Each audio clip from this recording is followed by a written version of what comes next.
Turner Field has been a home field advantage for the Braves. They have the best record in the game, and a big reason why is their ability to win in the final at bat. They did it again last night as Andrelton Simmons was the most recent hero.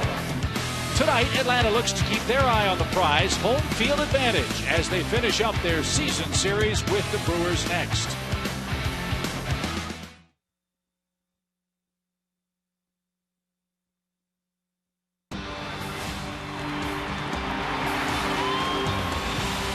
Toss to Harden.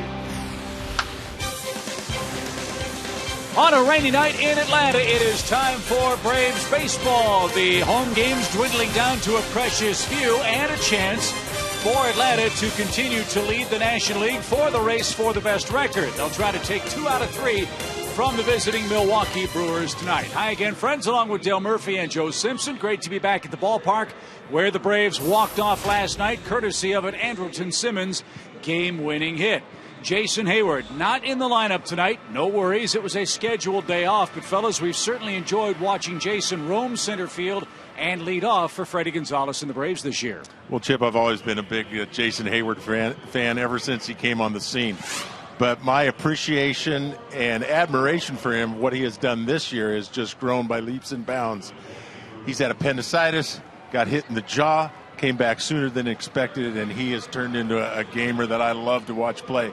Bottom line, Joe, is that the Braves are 38-5 when he scored a run.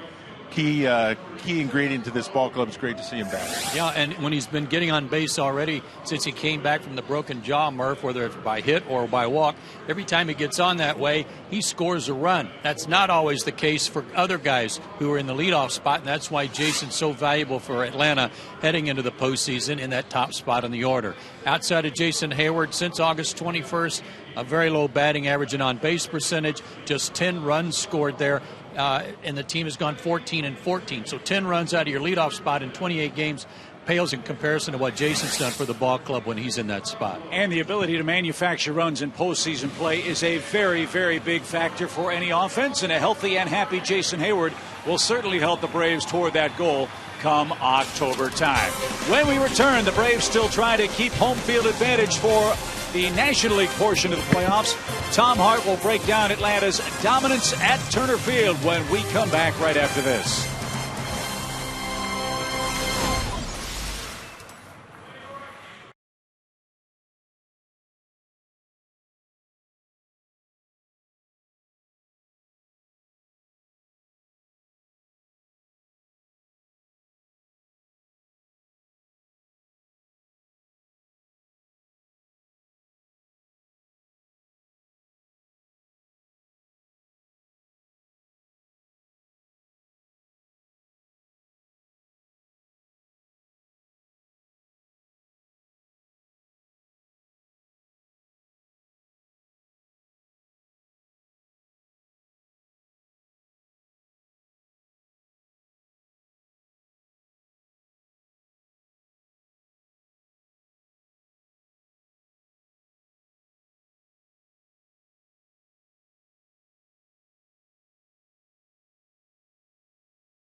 At Turner Field. Hello, everybody. I'm Tom Hart. What is so important about home field advantage and a #1 seed?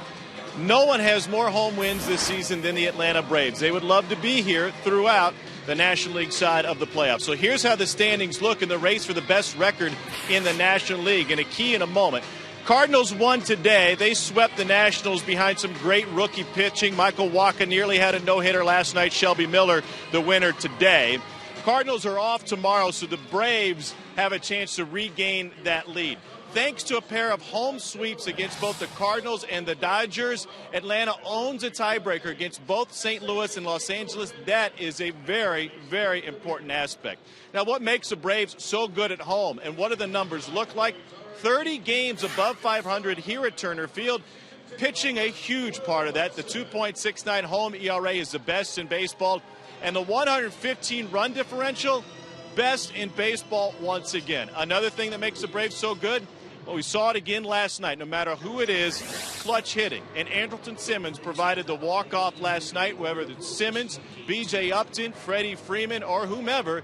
The Braves have a way of coming back in games, and they have the best closer in baseball to make sure they're within shouting distance. See if they get another one of those tonight as Atlanta says goodbye to the Sudsmen. It's the final game in the series between the Braves and the Milwaukee Brewers with home field advantage on the line through the NLCS. A win tonight would be huge for Atlanta.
Opening day in 2014. The question is, how many of these faces will be in next year's opening day lineup?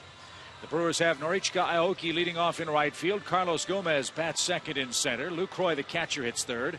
Aramis Ramirez is the Milwaukee cleanup man. He'll play third base. Chris Davis in left. Jeff Bianchi at short.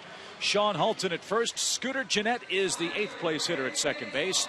And former Cardinal, former Twin, former Philly, and current Brewer Kyle Loesch will pitch and bat ninth. Paul Mahala makes his 26th start. Like Loesch, he is 10-10 on the year. But his best work has come here at Turner Field. He's gone 6-2 here with an excellent 2.18 ERA. And as you see, the largest differential between home and road record in the major leagues. But of his 16 homers, only 5 have come in this ballpark. His 4 keys to pitching success tonight. Well, it is an opportunity for him, kind of up for grabs, maybe that 4th starter spot in the rotation for the postseason. Freddie Garcia pitched well last night. He strung together some good starts, and now it's Paul's turn to try to make a last impression on the manager and pitching coach. He's also got to limit his mistakes. It seems like every time lately that he's made a mistake, it's turned into a home run. That certainly was the case in Chicago his last start. He gave up 2 homers and a no decision. So Mahalam will go after Norichika Aoki. He's leading things off for the Brewers. He's 2 for 9 so far in the series. And it's inside. 1 ball, no strikes.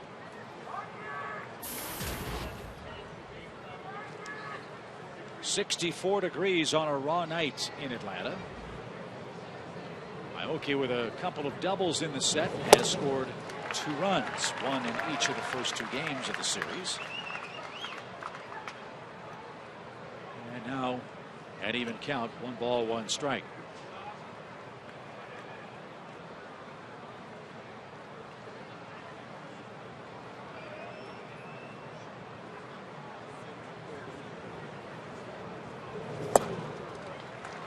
And look at Aoki almost run out of the batter's box as he tries to make contact. He missed it though. 1 and 2. Reminding me a little bit of the Carlos Gomez approach. Swing and see what happens. That's off the plate for an even count. And 2 and 2. A little off balance here. Helmet may go flying, but well, this guy's going to make contact. Yeah, as we've said a couple of times, he's an awfully tough man to strike out. not quite the Carlos Gomez approach in that regard. And this is what he did last night. A 10-pitch first inning at bat against Freddie Garcia. Milwaukee threatened in that first inning, but could not break through.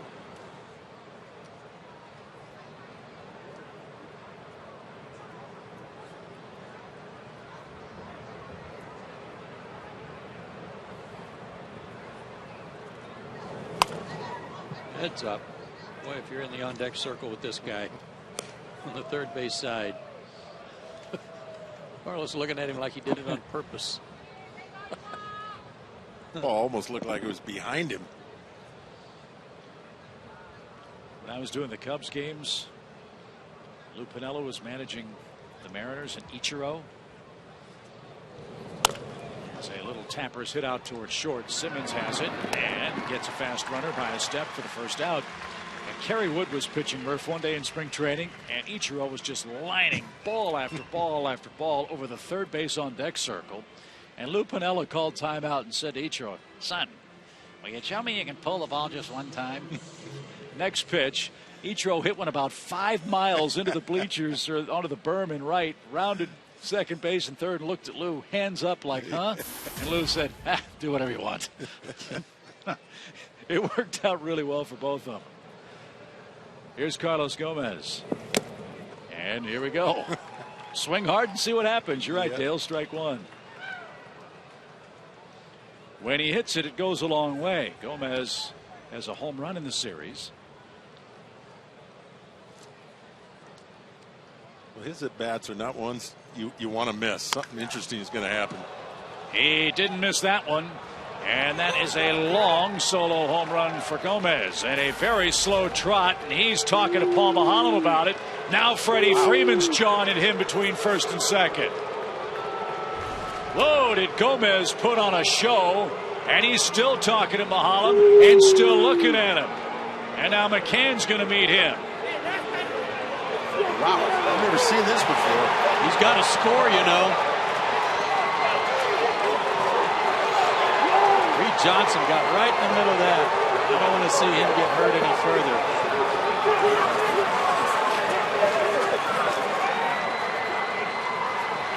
Gomez is at the back of the Milwaukee front. It's one thing to stand and watch one, Murph. It's another to jaw at the pitcher as you're running the bases. What in the world is Gomez trying to prove? Well, I think we've seen that he's even shoving his own teammates. It's a little unpredictable up there, but he hit a home run his first AB here right in the series, and has punched out almost every other one. He still hasn't scored. I have never seen a catcher come out like Brian McCann did and stop a guy from scoring. So the scrum is all but over. Gomez has yet to touch the plate after he hits a long home run. And I'm with you guys. I have never seen a guy continue the discussion with the pitcher, the first baseman, the shortstop, the third baseman, and then the catcher before he gets to the plate. We already saw how that worked out earlier this year for Atlanta in Miami when the pitcher Fernandez hit a homer and did a lot of jawing and talking. Renicky and Freddie Gonzalez talking about it, and not in a friendly way. Well, playing with Ron Renicky's brother Gary a little bit, I'm sure that knowing the Renicky family a little bit, I don't think this is the way they want to play ball. I mean, people talk about guys should be able to do what they want after they hit a home run. You know, you should be able to do whatever you want. That's true, but there comes a point to where you're really rubbing it in, and it gets to the point where it's bad sportsmanship. He's staring at Mahalan, staring him down. Freddie, tell him just round the bases. Well, some of this, I'm sure, frustration for Gomez. Yes, he's hit 2 homers in the series, but he's also struck out 6 times in the series. He still has not gotten to home plate.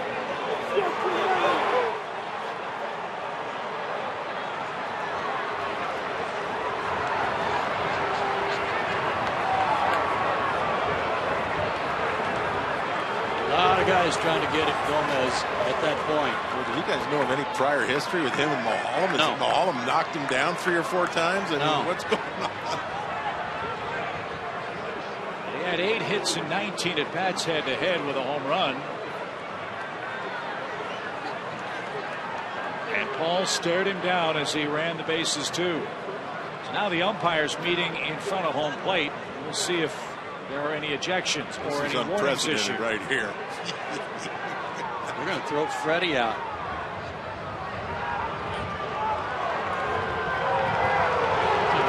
Freddie's going through about 3 or 4 of them. Gomez acted like he wanted somebody, but he was going the wrong direction to do that. They're going to throw Freeman out of the game.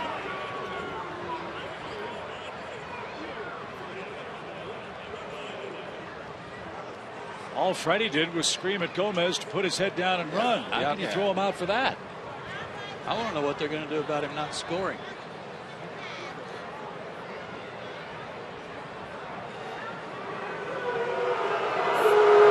Now we understand that Gomez has been hit by pitched balls by Paul Mahalan twice before. And so Freddie Freeman is going to be ejected from this game, it appears. We'll see if Gomez gets tossed as well. Unless something happened in the scrum that we didn't catch at first glance, this makes no sense to me.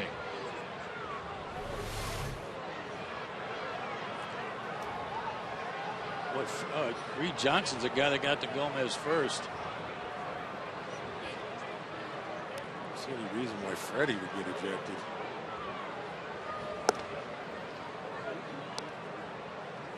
Terry Pendleton doing his best to try to screen out Reed Johnson, but Freddie's still moving forward. He held back by some Brewers, including bench coach Jerry Narron. There was Reed. I mean, Reed jumped right in the middle of him.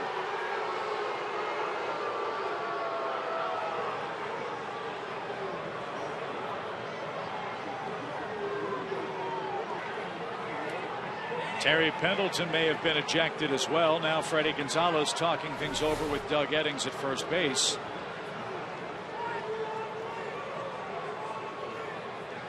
I'd like to know if anybody from Milwaukee was ejected. Well, that's the big question. And Gomez still hasn't touched the plate.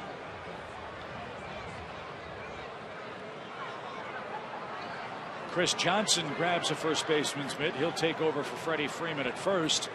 And we're still trying to sort out if anyone on Milwaukee's side has been kicked out or if any warnings are going to be issued here. Somebody needs to alert Freddie Gonzalez that no one ever touched the plate.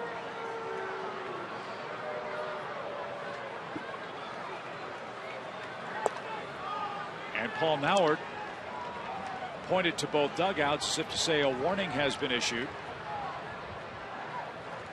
And Gomez still has yet to touch the plate. Brian McCann put an embargo on that right at the edge of the grass where the home plate circle is.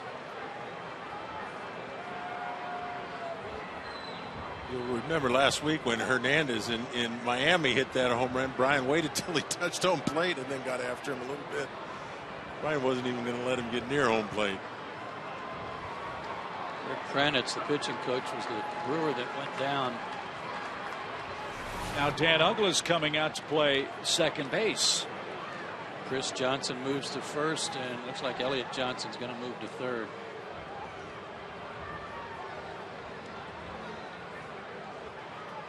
But what about the Brewers? What about not necessarily the entire team, but what about Gomez? You know, there weren't any punches thrown, were there? I didn't. Unless Reed Johnson got one in, and well, Freddie. I mean, don't you have to throw punches? And Freddie was, maybe they got mad at him for yelling at him as he rounded the bases and came in the fray. Thrown out for yelling at a guy? Well, it looks like Gomez is going to leave the game too, or at least he's down in the tunnel. Let's check in with Tom, who maybe can sort things out for us downstairs. All right, guys, I don't have a lot of clarity, but this I do know. Gomez never touched the plate, but they're not going to call him out. They're going to count the run because they would have ruled Brian McCann obstructed with him coming to the plate. So without McCann getting in his way, the umpires say he would have touched home, run counts. So it's a home run for Gomez. We'll see if he remains in the game. New infield for Atlanta. Chris Johnson, Dan Uggla, Simmons still in at short. Elliott Johnson is now at third base. And Jonathan Lucroy is the hitter and breaks his bat. Uggla at second has that, and that's the second out. I think this, Dale, is the first time I can remember a scrum like this where the pitcher wasn't involved in the sense that he got kicked out for hitting a batter or throwing at someone. And I would love some explanation. I agree with you. I've just, you see benches empty all the time, but that was one of the more unique ones I've ever seen. I've never seen anything like it, but I didn't see any punches. I didn't see. Usually, when there is some fighting involved, something happens, but unusual to get all these guys ejected. So a wild start to the top of the first. Here's Aramis Ramirez. And a ground ball to short. Simmons to his left. And he'll take care of Ramirez. We'll see if Gomez was ejected as well. Paul Maholm gives up a home run. And a wild scene ensued in the top of the first inning.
Series.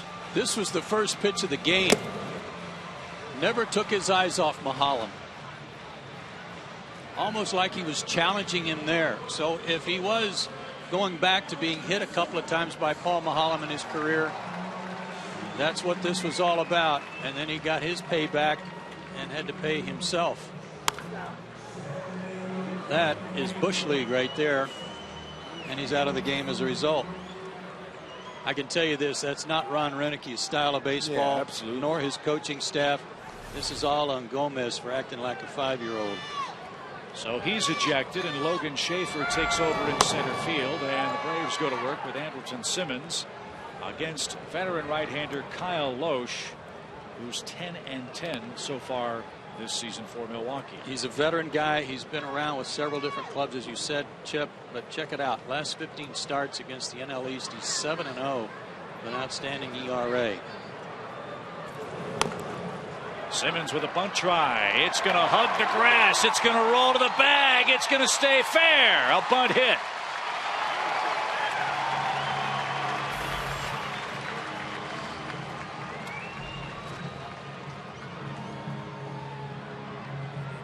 Gomez has been kicked out of the game. They've got a new center fielder. Good pitch to bunt on that breaking ball. Allows you to kind of get a head start toward first base as long as it stays fair. And what a bunt. I don't know how many times have you seen Andrelton bunt for a hit this year? Not many. Not many. And now all of a sudden he's the leadoff hitter, and he just wherever Freddie wants him, he fills that role.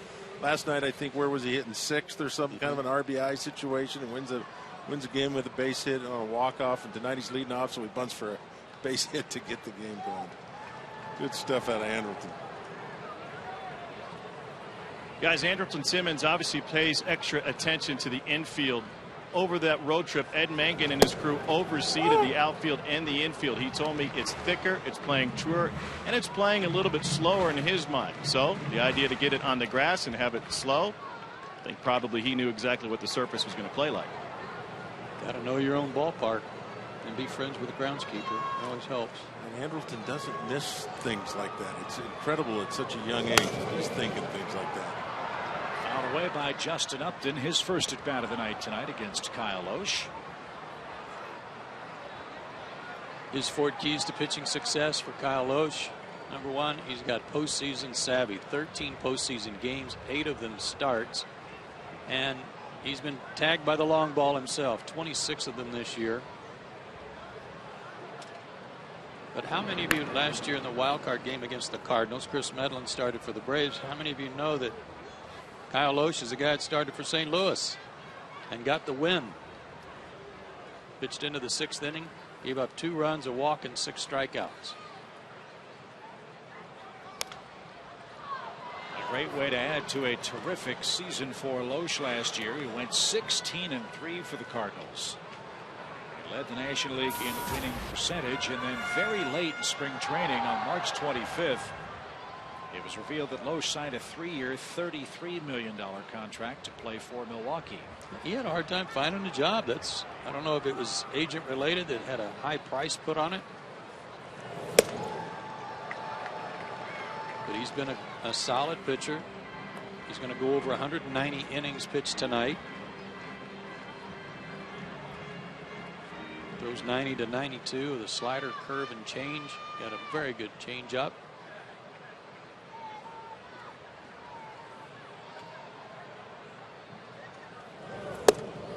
That's a strike over the outside corner. Upton is retired for out number 1. And we understand that Gerald Laird was also ejected from the game for yelling during the scrum with Milwaukee.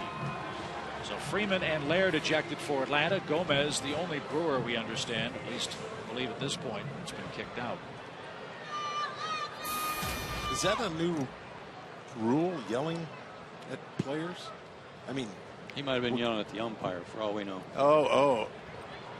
What was he was yelling at the umpire, but then Lagla breaks his bat and skies one into shallow center, and that's playable for Scooter Gennett.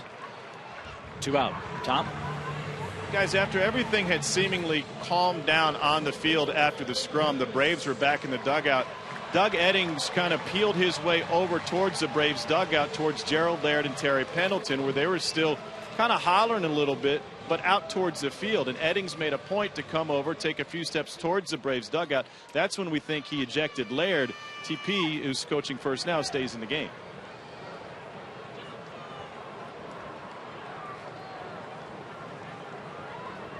A little history between Doug Eddings and the Braves too, so maybe that's what's going on. Looking for a fight.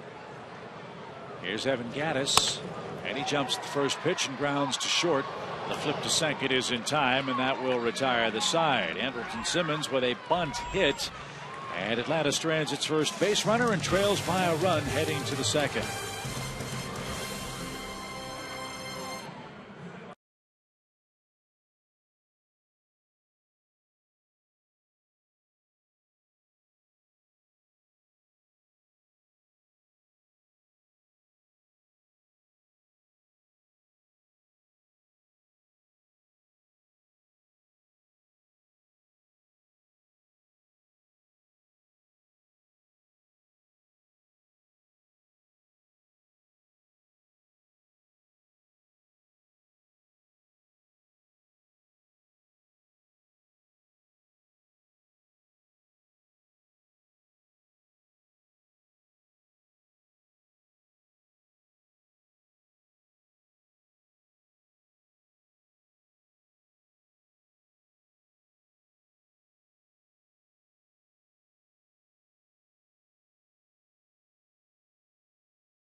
Ubers by Delta Airlines and by Ford.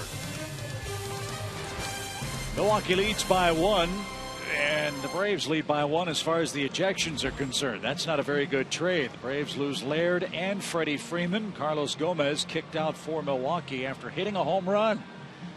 That's right, nobody got hit by a pitch, but a home run was hit. Gomez didn't touch the plate as Brian McCann intercepted him, barked at him, and then a wild scrum took place in the top of the first. We always say you come to the ballpark, you'll see something new you've never seen before, and we saw something we've never seen before and we'll never see again, probably. Chris Davis swings the first pitch and lines out to right. And away in the second for Milwaukee. Brian McCann would not let Gomez. That was just unprecedented. And he wasn't even trying to go around him.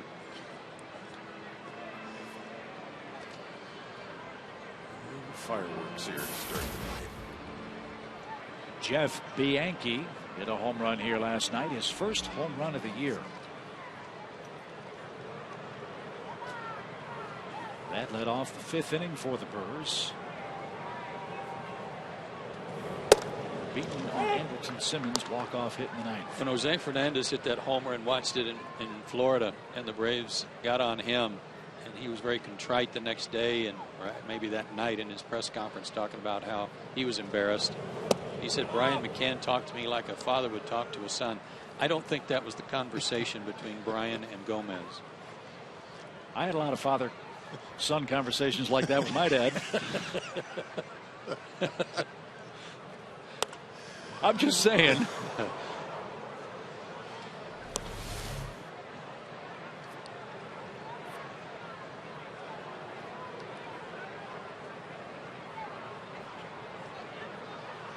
That's about 10 feet in front of home plate.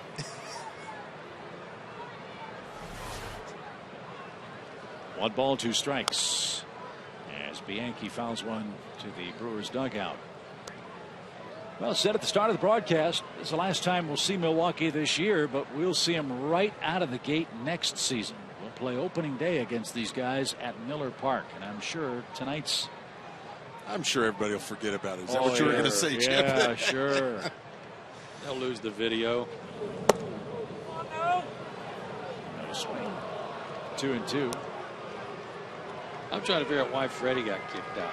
Freddie got kicked. I mean, Freddie's yelling at him to run just like Mahalan was telling him to run, and Brian McCann was telling him to run before he even got out of the home plate area.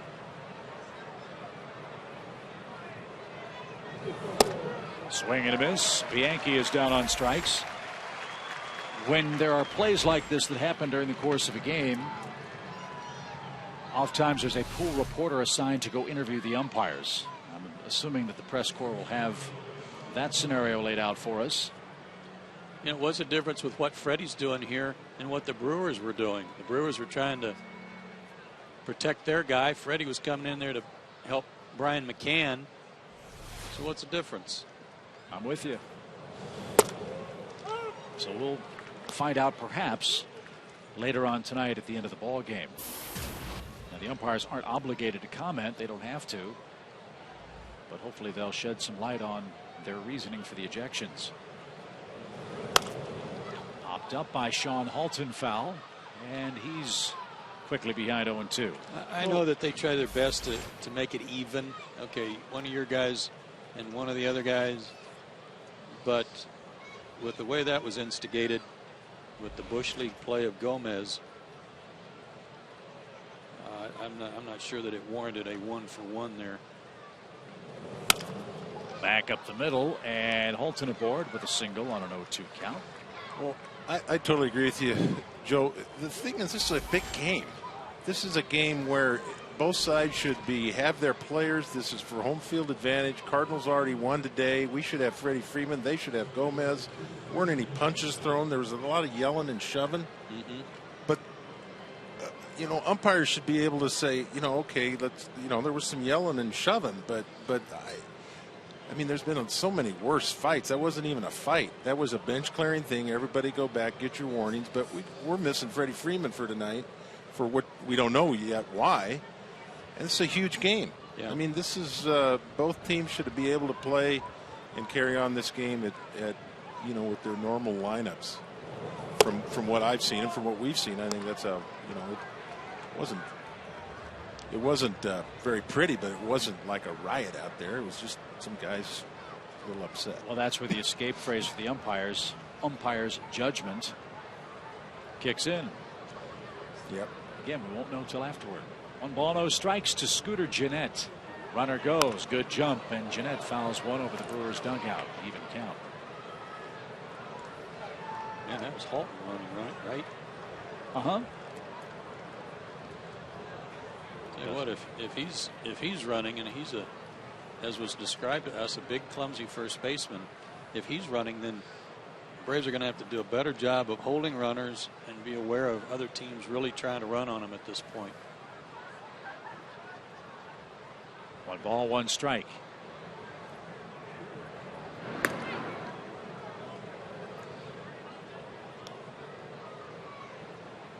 Murph mentioned the Cardinals were winners today. They beat the Nationals 4-1. Jordan Zimmerman was going for his 20th win today. Didn't get it. Shelby Miller started and was victorious for St. Louis.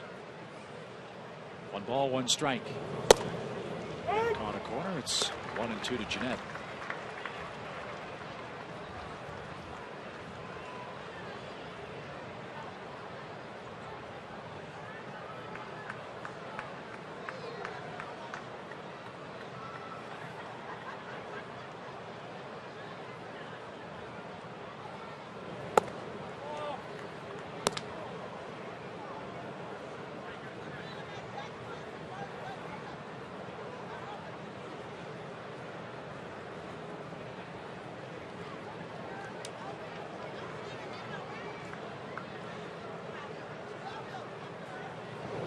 A swing and a miss, and Scooter Gennett is struck out.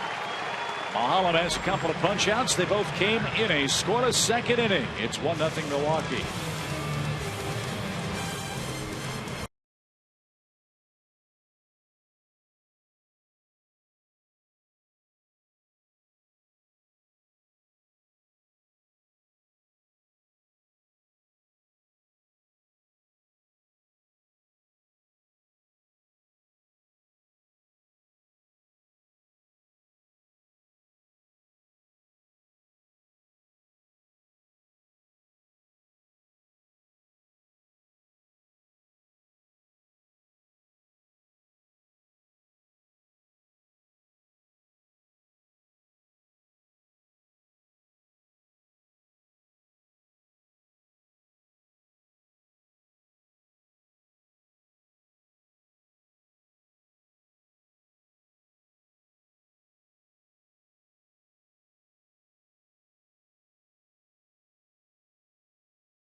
incredible coverage of the Braves all season long, and they're sticking with the team through the postseason. Tune in to Braves Live Playoffs edition immediately following every divisional series game on Sports South.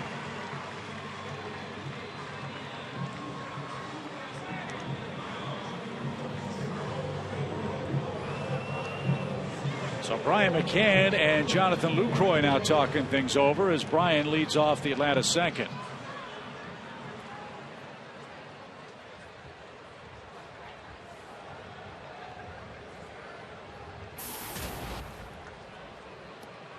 I'm sure Lucroy was saying, our guy's a nut job. So, cooler heads have prevailed here. Let's play baseball. Hope you're right. A strike to McCann. It's 0-1. Which is a shame because Gomez has had such a good year and played so well and great defense. I enjoy watching him play. But isn't that his reputation in that at times he plays the game out of control? But again, I'm going to stick up for Ron Renicky and his staff. That is not anything they endorse. McCann hits a pop-up in the middle of the diamond, and Bianchi makes the play for out number 1. So with all the changes, let's get you caught up on our Braves lineup. Remember, Freddie Freeman was ejected from the game, so Dan Uggla takes over his spot in the batting order. Elliott Johnson started the game at second. He's now at third base, and Chris Johnson's inserted as the Atlanta first baseman, and now Chris hits for the first time.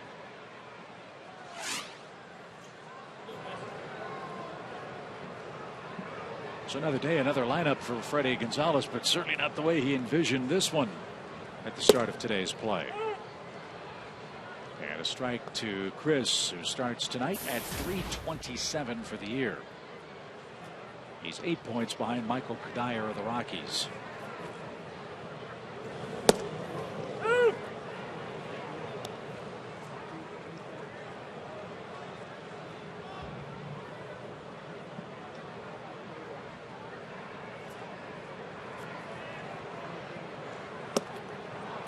Johnson down on strikes, 2 up, 2 down. Second strikeout for Kyle Loesch.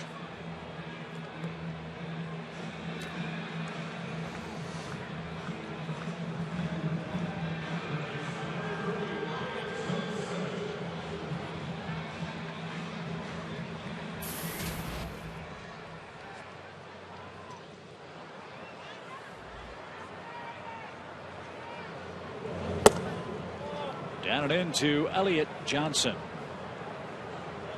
1-0 Milwaukee. We're in the second inning.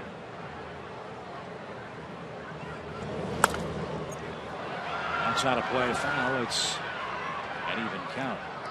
Don't underestimate these Brewers. We've talked about it a lot during the series. They've played very, very well considering they've lost Ryan Braun. They've lost Corey Hart. They've lost Ricky Weeks. Their starting pitching has been excellent this month.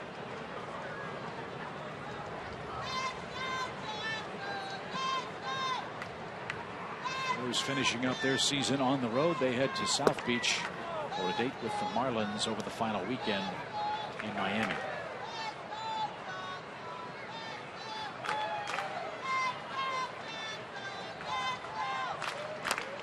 Check swing roller toward first. And the tag applied for out number 3. 3 up, 3 down. Elliott Johnson rolls out. Kyle Loesch leads off the Brewers' third, enjoying a 1-0 lead.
Our great Fox Sports crew did some research and went back and found some history between these two clubs dating back to June 23rd up at Miller Park.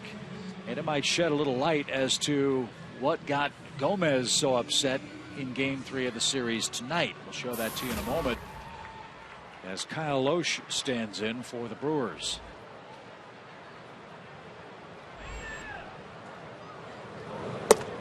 And the ball in, 1 ball, no strikes.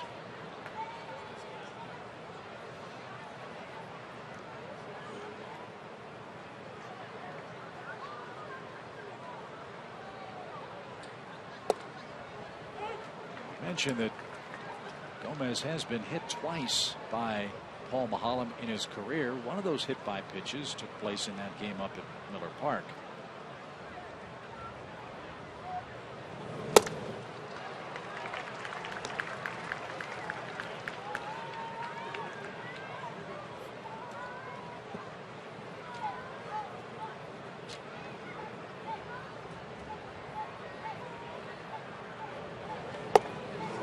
Over the outside corner, strike 3 called. Gomez also in that series was hit by Julio Teheran. That was in the series opener up in Milwaukee.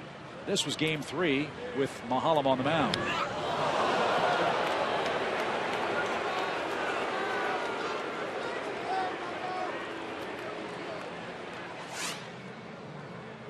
Well, if that's what upset him back in June,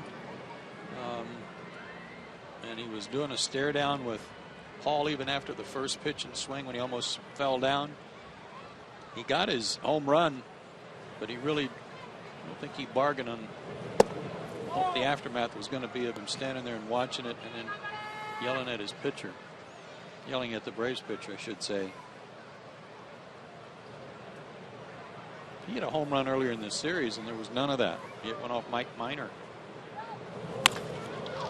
Line drive to left by Aoki, and that ball carries over Gaddis's head, and Aoki on his way to second with 1 out. So another double for Aoki, his third 2-base hit of the series. Had him played real shallow, and that ball slicing back toward Evan, he just kind of overran it a little bit. Misjudged a little bit. I really think Aoki surprised him a little bit with how well he hit that ball. Wind blowing a little bit out to left, but I think the fact, like you said, Joe, that he's playing in, that you got to play him in, he stung that ball pretty good. Yeah, he did. So here's Logan Schaefer, the man that took the place of Carlos Gomez.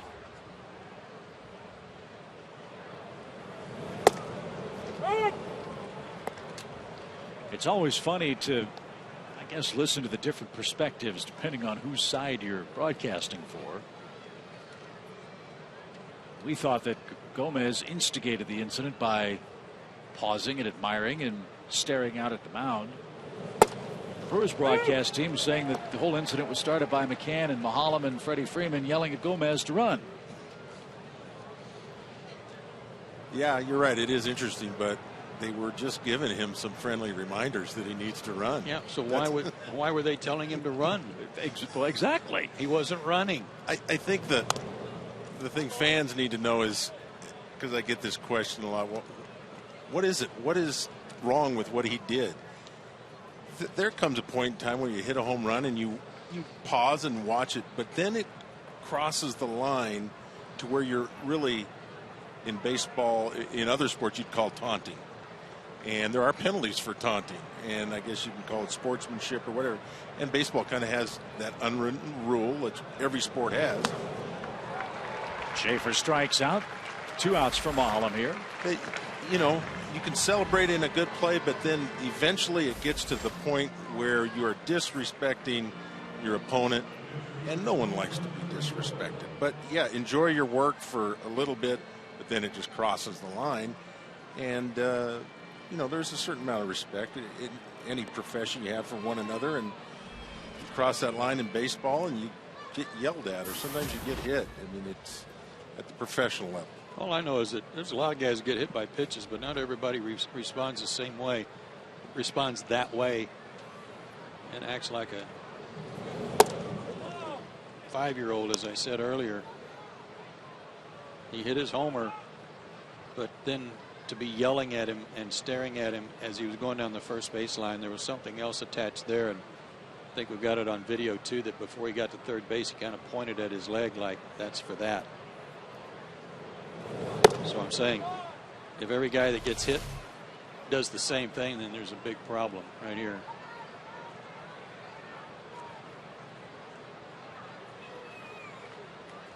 Yep, I think you're right. I think that's exactly right. He's referring to that, and he just didn't see that big roadblock at home plate when he did that.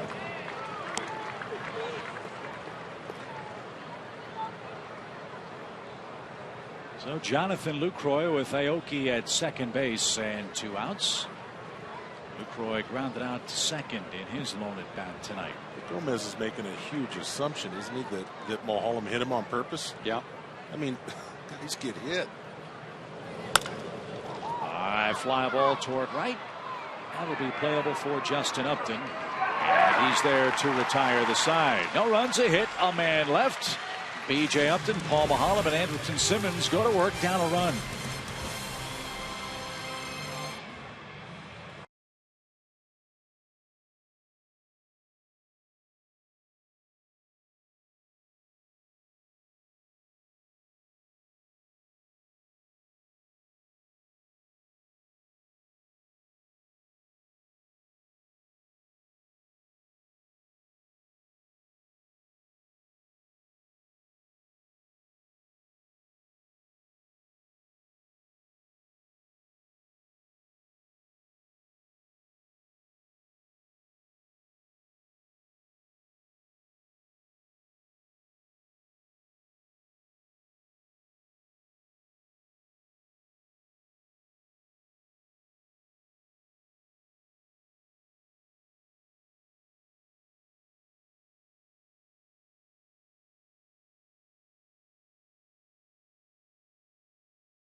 The third inning, let's get you caught up on the National League scoreboard and games of import for the playoff bound clubs. The Cardinals won, as we told you. Pittsburgh lost. Cincinnati lost. And the Dodgers play the Giants at 10:15 tonight.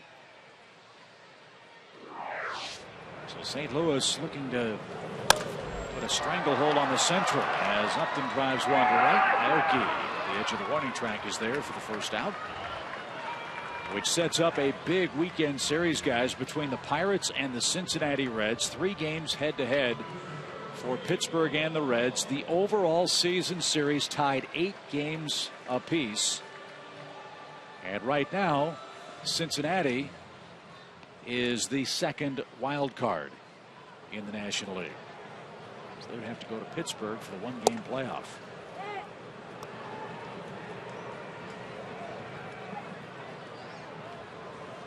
Yuniesky Betancourt has checked in for Milwaukee. He's at third. So I wonder if something's wrong with Ramos Ramirez. Maybe that knee's barking after the melee in the first. And Betancourt will be tested right away. And he makes a good grab. Low throw. But a nice play at first by Holton for out number 2. Wild start tonight in Atlanta, where the Brewers lead 1-0. And all year long, Braves baseball on Sports South is presented by Academy Sports and Outdoors. The right stuff, a low price every day.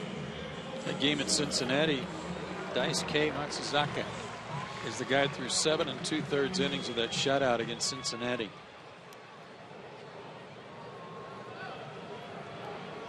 He's pitching like Dice K in his early Boston days of late for the Mets.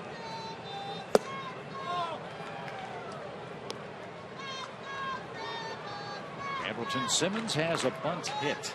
It's the only hit so far for the Braves tonight.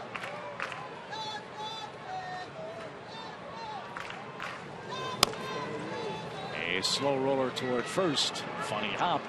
But Holton hangs with it, and Kyle Loesch has breezed through 3 scoreless innings. He enjoys a 1-0 advantage.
Eight o'clock in Atlanta. If you missed the start of our game, you missed a wild top of the first.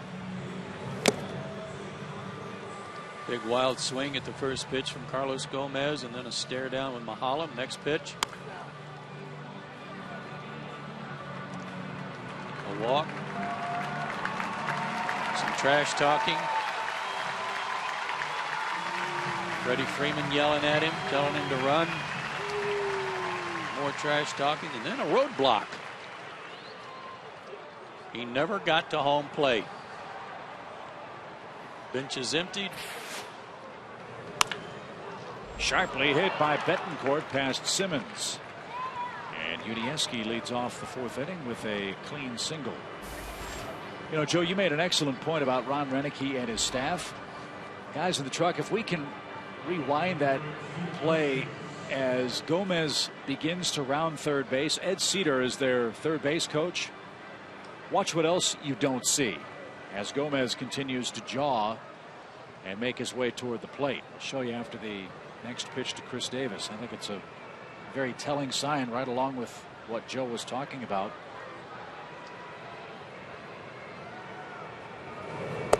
As to how Renicky and the Brewers like to play the game.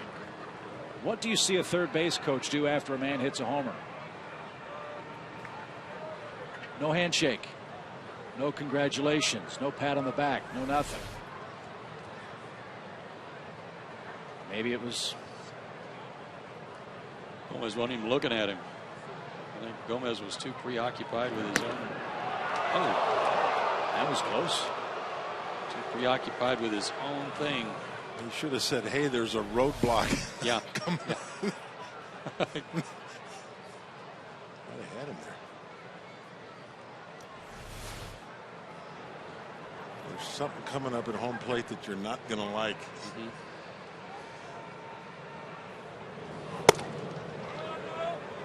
You see it once in a while coming around third, or, you know, occasionally looking at the pitcher, but all the way around the bases. Well, or you see the coach even try to pat the guy on the back on the way by, you know, just an acknowledgement that you've scored a run for your club. That didn't take place. I think it's just a guess that Ed Cedar didn't like what he saw either. Again, we won't know for sure till after the game. if anything said by Brewers third base coach. 1 ball, 2 strikes to Chris Davis.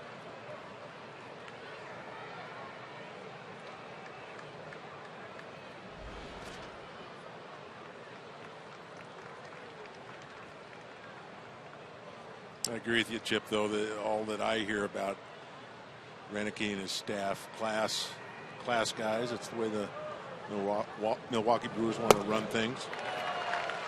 Davis corkscrewed himself into an out. That's 1 away in the 4th inning. Mahalam's got 5 strikeouts in the game. Paul's actually pitching a real good game despite all of the ongoings in the 1st inning. He's done a good job with the 5 strikeouts. Time for Georgia Power Energy Tip number 13. Jose Constanza. With Georgia Power's Home Energy Improvement Program, customers can get up to a $300 rebate for making qualifying attic insulation upgrades. To learn more, go to georgiapower.com/home improvements. Jeff Bianchi struck out his first time, and a ball eludes Brian McCann. And Betancourt moves up 90 feet. 1 ball, no strikes. It's a wild pitch.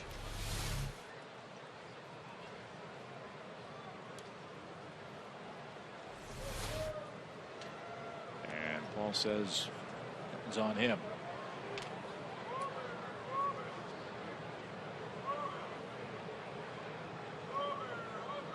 So a tougher sequence for Mahalam. No chance for a double play unless there's a base running mistake by Betancourt. And Bianchi takes outside, ball 2.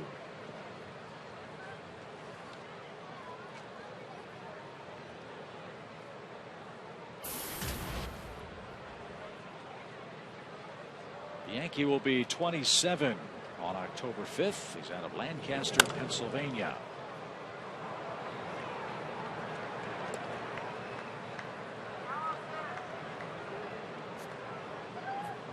He was originally a 2nd-round pick by Kansas City. The Cubs claimed him off waivers in 2011. Milwaukee got him off waivers in 2012.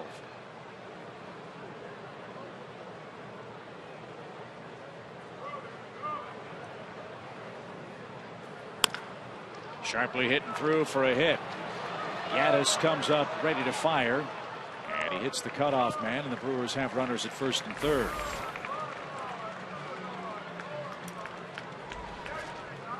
Some trouble for Paul Mahalam in the 4th, already down a run. And fans who desire to guarantee themselves the chance to get NLCS tickets have to register at braves.com/postseason. Register today at braves.com. Get your NLCS tickets as soon as they go on sale this Friday, September 27th.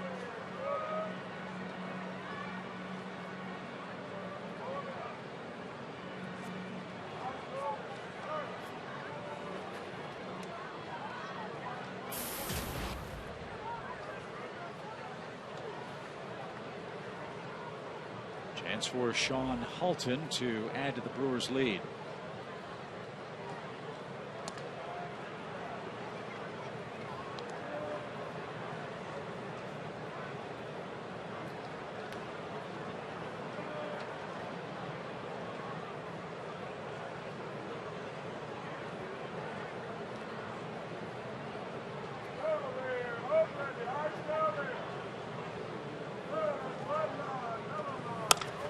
Fly ball to right.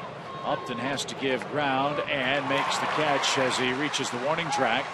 Betancourt will tag and score on a line drive sacrifice fly.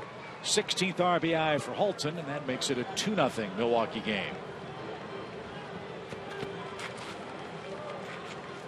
They have hit some balls the other way. It's almost like their approach right now has been for the right-handed hitters to try to take Paul the other way, any off-speed stuff, and they've been hitting the ball on the button.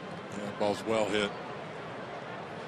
Ball does seem to be carrying pretty good tonight as well.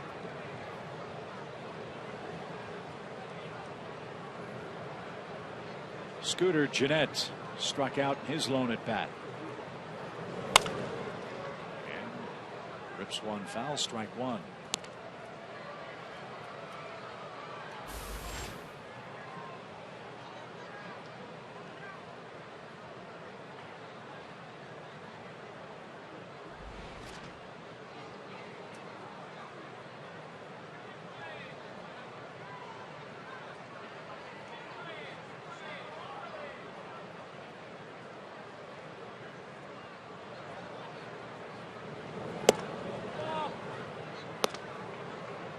Brewers are a club that gives Paul Maholm a lot of trouble. 4-11 lifetime against the Brew Crew. And Paul's seen him a lot. Until he got to Atlanta, his entire big league career had been in the National League Central with the Pirates and the Cubs. 1-2. He's made some really good pitches to Jeanette. That was a good slow hook. Saw that pitch for the first time this year against Chase Utley.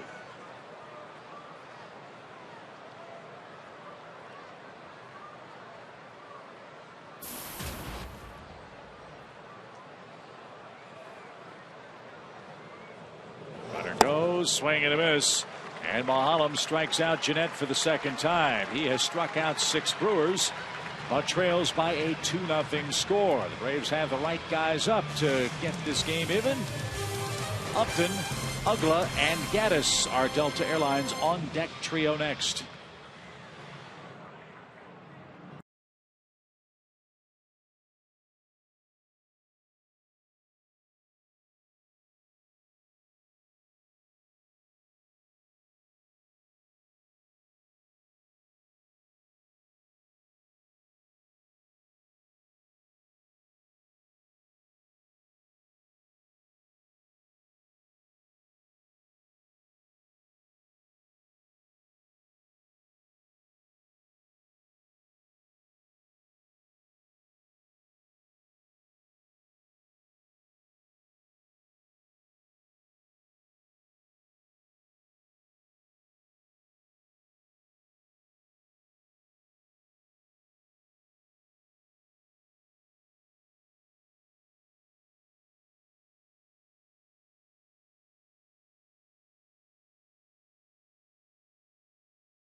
And Evan Gaddis coming up for the Braves, as Kyle Loesch has been staked to an early 2-0 lead. Upton struck out his first time. Ugla popped out, and Gaddis rolled out. See if the second time through yields better results for the Braves tonight. First pitch swing, Betancourt at third. Loads up and gets his man, 1 out. Well, Betancourt came in. He had a couple of hot shots hit to him and then got a base hit. Quite a bit of action. And as I expected, it was the sore left knee for Aramis Ramirez that drove him from the game. That's been a big problem for him this entire season for the Brewers.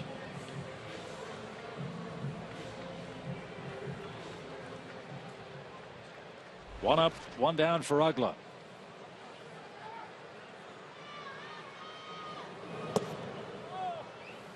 Well, again, Kyle Loesch, a lot of postseason experience. Pitches a lot like Chris Medlin. Mixes his pitches, throws in the low 90s. Has a good hook and a good changeup. Ugla pops it up. Center of the diamond. Who wants it? Betancourt. Another tough play, Joe. That's not that easy as well.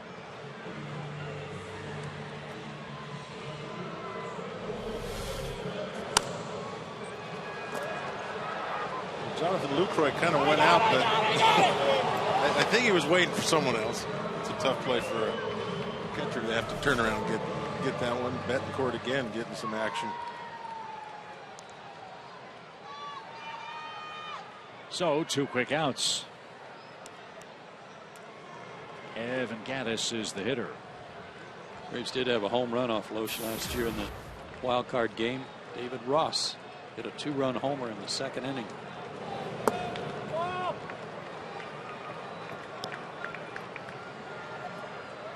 There was some controversy attached to that start because people wonder why Brian McCann, left-handed hitter, didn't start against Loesch, but Brian's shoulder was such that he just wasn't healthy.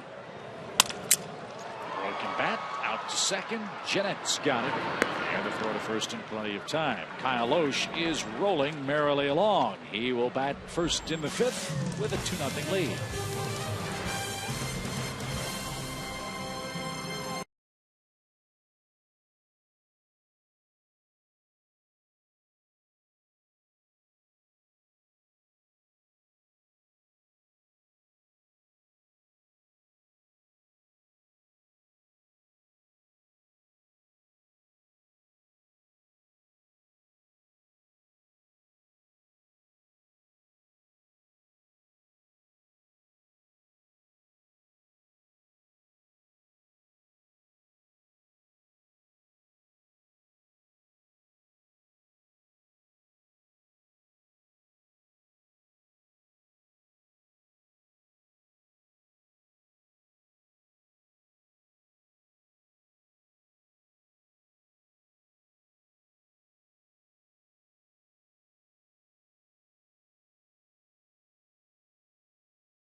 The first inning, Milwaukee added a run in the fourth. They lead 2-0 behind.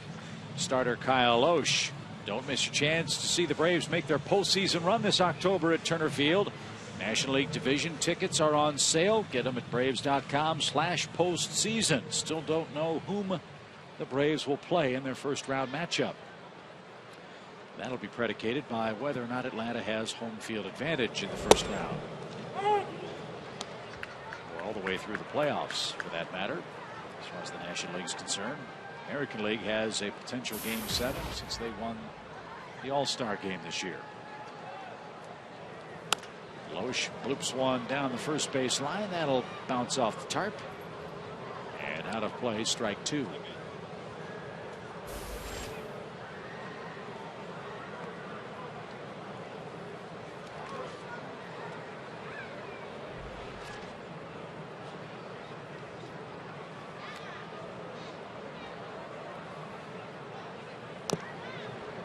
Rolled out of play by Loesch. As things stand now, the Braves and Cardinals share the top record in National League play. That's because St. Louis won earlier today.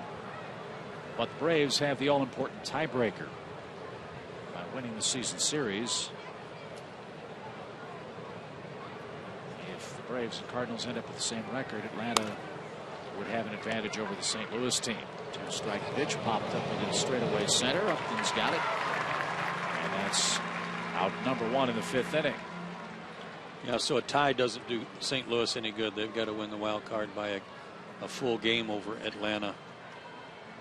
If they tie, the Braves are the home field, get the home field advantage. Dodgers are 2 games back, but with only a handful of games left, it'll be very, very tough for Los Angeles. The Dodgers won last night. Matt Kemp and Yusel Puig hit homers as they beat the Giants. And they'll face Barry Zito tonight. Ricky Nolasco will pitch for Los Angeles. Top of the order, Aoki. He's doubled in 2 trips. And this one's bounced toward first. Easy play for Johnson. He's got it. 2 out. Base is empty for Milwaukee. Logan Schaefer will be the hitter, and we'll remind you that Delta Airlines, a proud sponsor of your Atlanta Braves.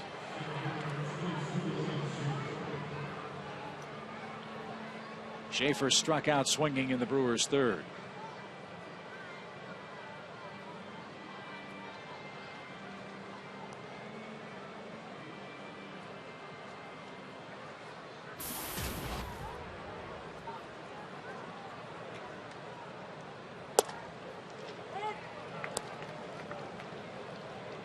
Schaefer took over for Gomez, who was ejected. The Braves had Freddie Freeman and Gerald Laird ejected. It's been confirmed now. And Mahalam, an even count. 1 ball, 1 strike. Talking about the Dodgers getting Kemp back, but Andre Ethier's out with a bad ankle, and they don't know if he'll be able to play the next 5 days in preparation for the postseason, or to what effect he might be able to play if he's on the postseason roster. So every time they get somebody back, they lose someone, at least in their outfield. But if you're going to lose somebody, it's kind of nice to have Matt Kemp playing in the weight, ready to step in. Yeah, he's starting to heat up a little bit too. Ethier had been the Dodgers right fielder, but with Puig's emergence, Ethier moved to center when Kemp was hurt. Now Ethier's hobbling. As Joe said, popped up to the left side, and no play from McCann. It's off the screen. And Schaefer, another swing on the house. 1 ball, 2 strikes.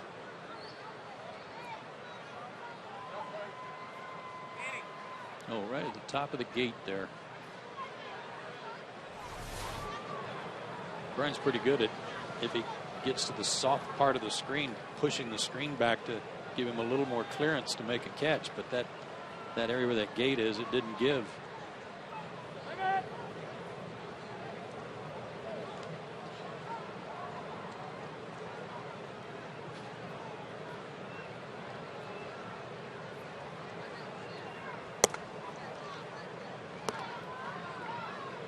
Two and two.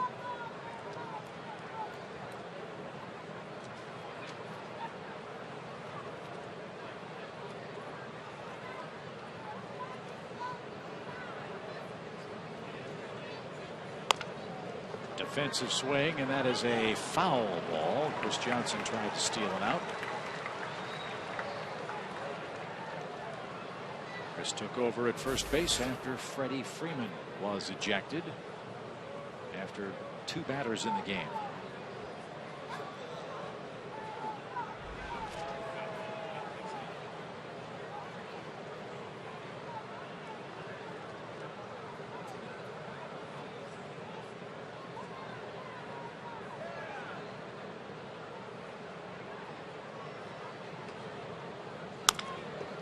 This one's going to stay fair, and Chris will hit Mahalam on the run, and Paul makes the play for a perfect top of the 5th inning.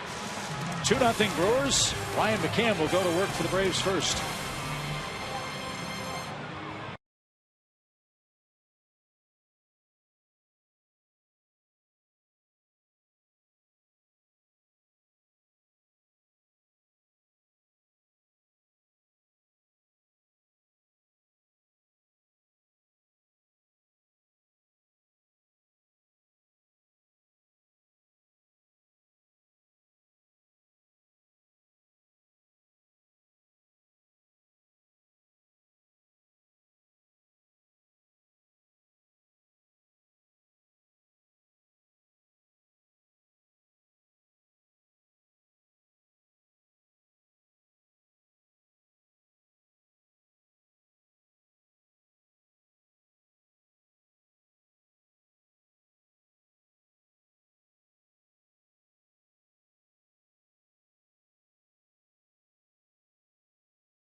by Toyota, by Sony Picks Cloudiest Meatballs 2, and by the Home Depot. It's 2-0 Milwaukee. We head to the bottom of the 5th inning. Brian McCann, Chris Johnson, then Elliott Johnson are coming up against Kyle Lohse. And the subject of our question tonight, name the last Brewers pitcher to win 20 games in a season. Name the last Brewers 20-game winner.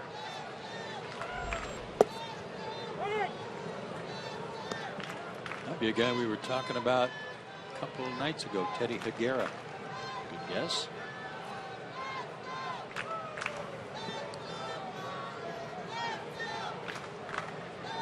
Oh, 1 the count for Brian.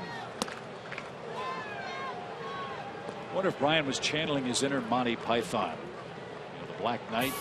None shall pass. And Gomez made his way around third. There's a drive deep right center field at the fence. It's going to be caught.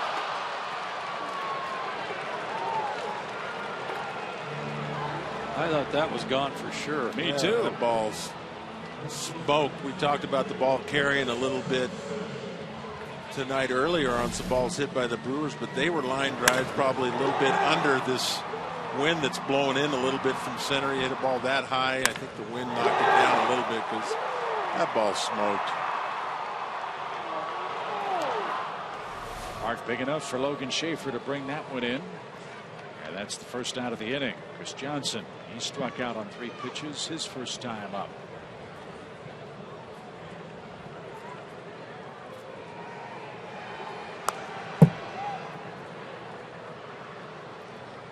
Lohse gave up a bunt single to the first Braves hitter. Nobody else has reached.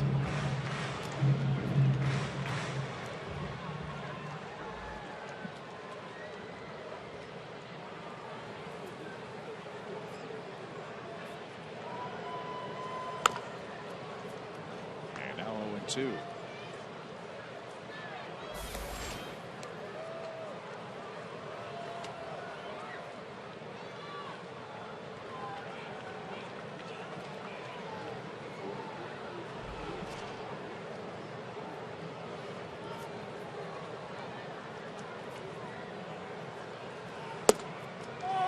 Lucroy tried to steal a strike there, didn't get it. 1-2 now. This guy doesn't walk many people, hasn't walked anybody tonight. 36 walks in 193 innings.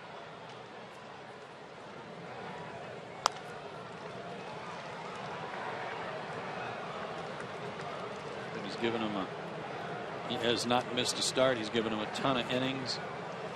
He's been a good influence on a lot of their young pitchers, like the guy who pitched last night, Thornburg, who has learned how to pitch a little more than just being a thrower.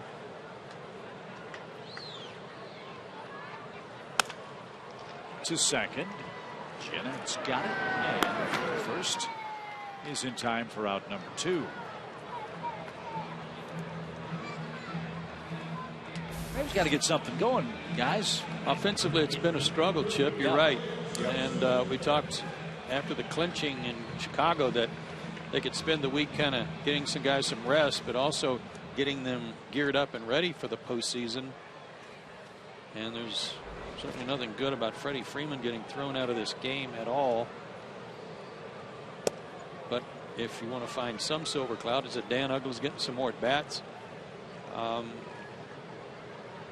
this is the type of guy you might run into. You're going to run into some hard throwers in the postseason, but this is a guy who beat Atlanta last year in the wild card. And as you said, he's not going to hurt himself. No. Yeah, you're going to face guys that can pitch. You're not going to face any guys that are just winging it out there. Back to the mound, Elliott Johnson taps out. 15 in a row retired by Kyle Lohse after the bunt single for Andrelton Simmons. He leads 2-0.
Milwaukee has the lead. Kyle Loesch has thrown 41 pitches to complete his 5 innings of work tonight. They have new coaches and a new attitude. Now the Wolfpack's ready to attack the ACC. Make sure you watch the premiere of Driven NC State football. 1 pack, 1 goal. Friday at 11 on Fox Sports South.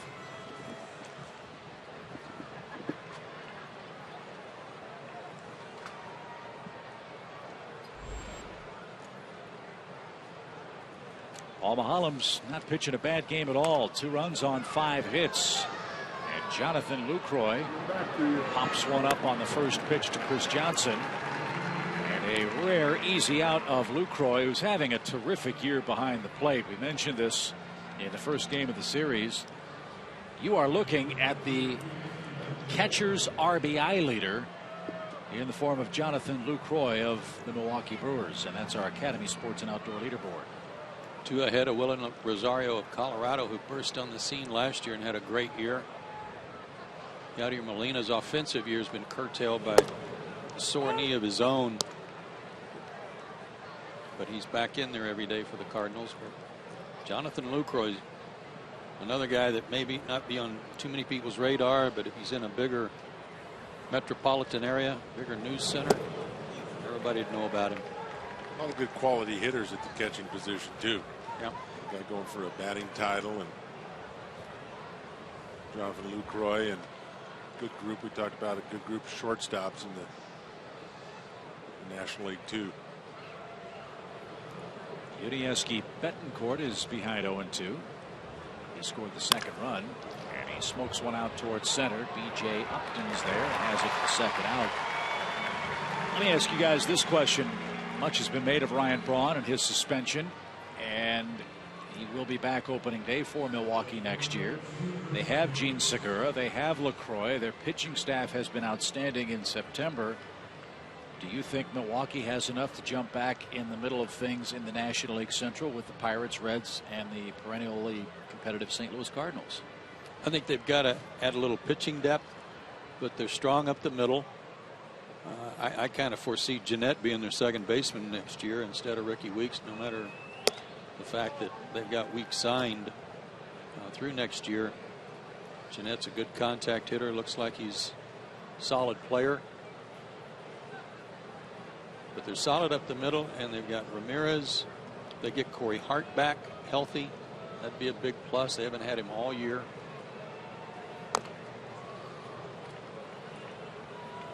Traded away the guy who had been their closer for a couple 3 years, Axford, traded him to the Cardinals. So I don't know if Henderson's the guy. Maybe he is for them to finish games, but I think they just need some pitching depth to help get them going. They had one bad month that really cost them. That was May, and it was awful. A bouncing ball foul. 1 ball, 2 strikes to Chris Davis. Limited duty for Davis this year, only 127 at bats, but he's hit 10 home runs for the Brewers. He's getting an extended look with Braun suspended. But when Ryan comes back, they've got Braun in left, they've got Gomez in center, they've got Aoki in right. Right now, Davis might be a 4th outfielder for him, unless he's trade bait for a pitcher. Yeah, it's a good foundation, a good ball club. They'll be able to go to spring training next year kind of under the radar, but with Corey Hart and Ryan Braun back, some of the things they've done well this second half, yeah, I don't see any reason why they couldn't sneak up on some people and be in contention.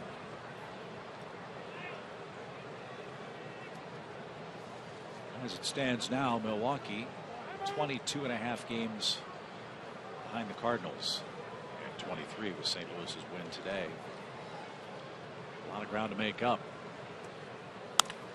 Now Davis drives one toward left. Gaddis is there and makes the play.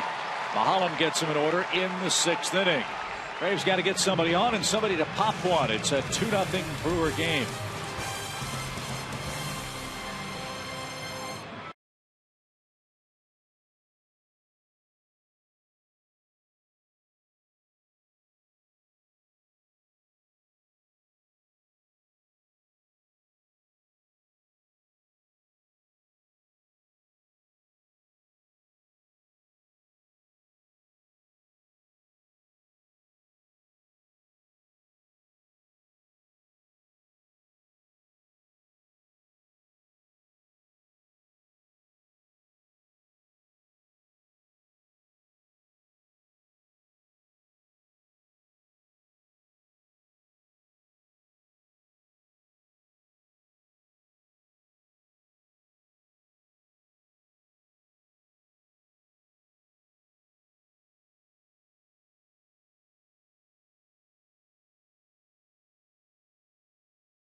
Subway game summary. I agree. Or a pretzel. Here's your in-game box score. I'll go through this. Since I've got so much experience, I can break down statistics really well now. Okay. Pretty complex stuff. We'll start at the top. Andrelton Simmons has got a bunt base hit. And we go to the bottom of the sixth. I got to tell you, that was some outstanding analysis, you two. That was very well done. As Kyle Loesch goes after B.J. Upton, the Braves' 8th place hitter.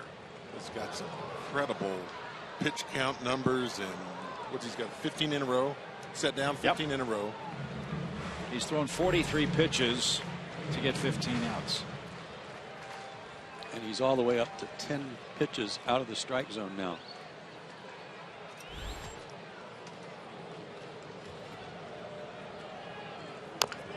Little tapper. That might stay fair. It is going to trickle foul at the very last instant.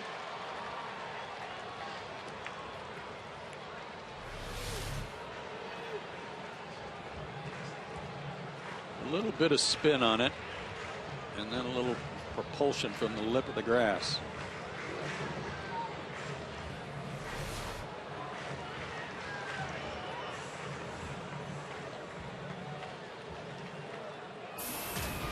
So BJ back to work.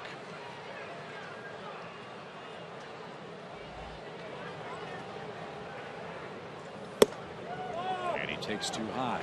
So what you would surmise from the fact that he's now thrown a total of 11 pitches out of the zone that were called balls, he's got to be around the plate, but his pitches, other than McCann, I can't think of too many hard hit balls.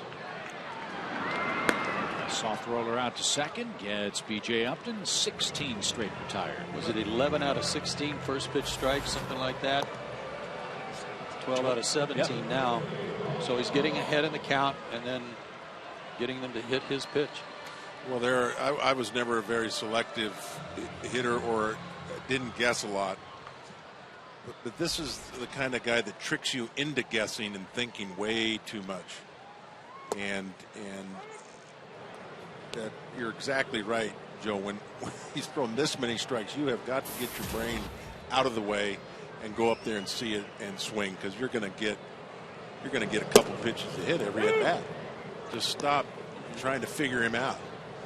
Well, has there been a better scouting report provided for the Milwaukee pitchers in the National League this year against this Atlanta offense? This is game number 6 against the Brewers. They're shutting out the Braves again tonight, and they've already completed 3 of Atlanta's 16 offensive shutouts this season. Yep. Yeah, I mean, we got some advanced scouting reports, and they're following the report. You know, the thing is, you get a report and you find out how to pitch to people, but they're not making mistakes against the Braves. A lot of them. They're making a few here and there, but like you said, Joe, just well hit balls. Brian McCann smoked that one pretty good, got it a little high up into the wind, but other than that, he's been tough to put the good part of the bat on the ball. Yeah, BJ hit a ball to deep right. Those two are about the only solidly hit baseballs tonight. That's been kind of a trend lately.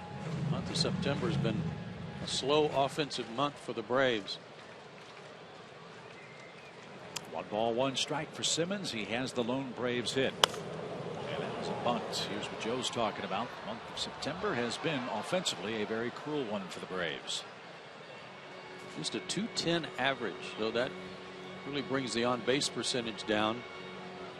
Not enough opportunities, and even when they have had some, their runners in scoring position are down.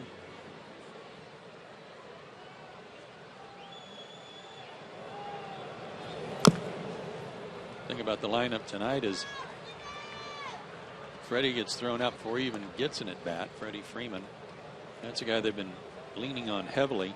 He and Chris Johnson now. So Freddie's not in the lineup, and all of a sudden Chris is now 0 for his last 12. That leaves Andrelton among guys that have been swinging it pretty well. Justin has too. Broken bat pop. Left side, it'll be Loesch. And the pitcher handles the pop up on a broken bat. And Kyle Loesch has retired 18 consecutive Braves. 2-0. Milwaukee has the lead in Atlanta tonight.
That tells you how this game began, as a ground ball to short off the bat of Jeff Bianchi is grabbed by Andrelton Simmons. One up and one man down. That run is all that Kyle Loesch has needed so far, as you see our Jaguar game summary. Kyle Loesch has been dictating tonight. I mean, he has been outstanding. Just the bunt hits, all he has allowed. First inning got wild, 3 guys thrown out. Carlos Gomez hit the home run, and then I don't know what he turned into. A knucklehead.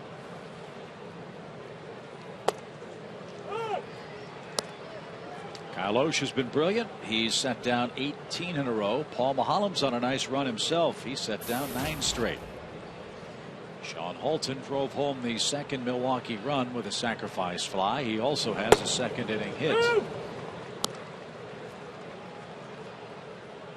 Did you get hit a lot, Dale? Do you remember? No, not a lot. I was off the plate quite a ways. Didn't get hit a lot.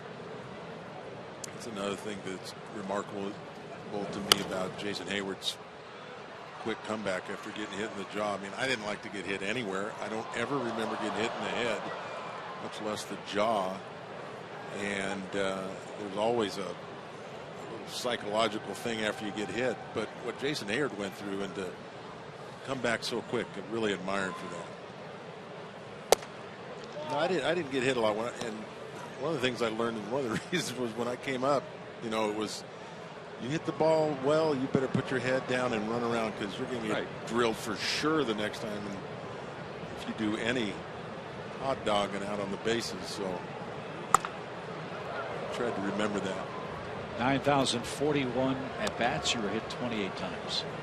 Is that all? Yeah. Wow.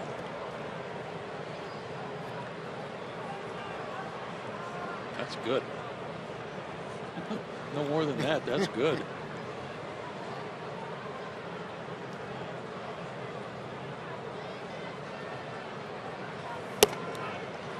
Craig Biggio has the record. Don Baylor's second for a number of times hit by a pitch. Biggio was right on top of the plate. He was tough as nails.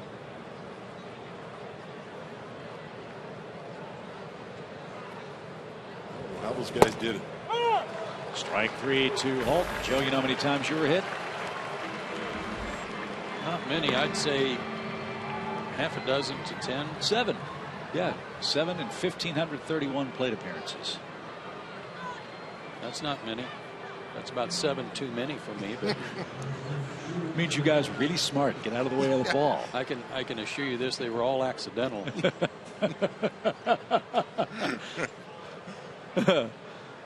2 quick outs for Mahalam.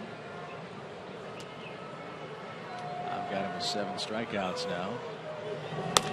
And a base hit by Scooter Gennett, who had struck out twice. He wasn't going to get to 2 strikes in this at bat. He singles on the first pitch. All year long, Braves baseball on Sports South is presented by Academy Sports and Outdoors. The right stuff, the low price every day.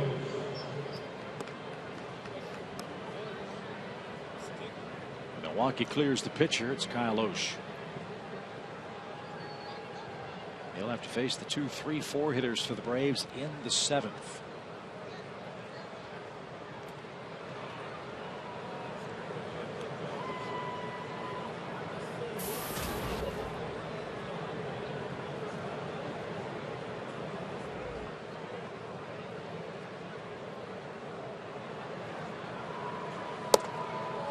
That's outside. 1 ball, no strikes.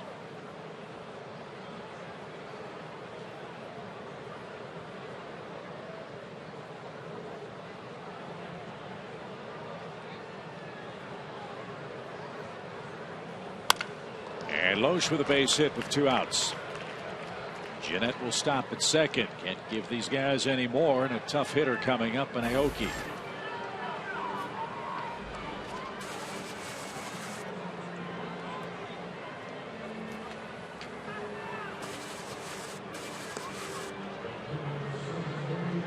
Two on for Aoki.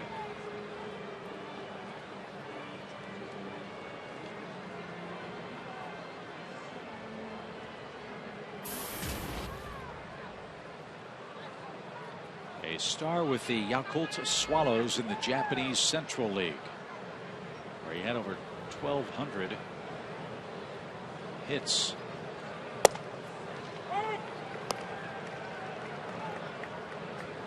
He'll be 32 years old on opening day next year.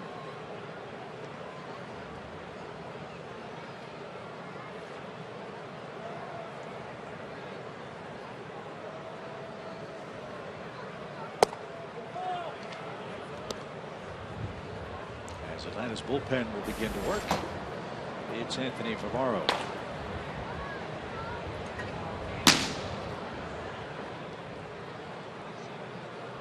Brewers media guide tells us that Norichika's last name is translated in Japanese as Blue Tree.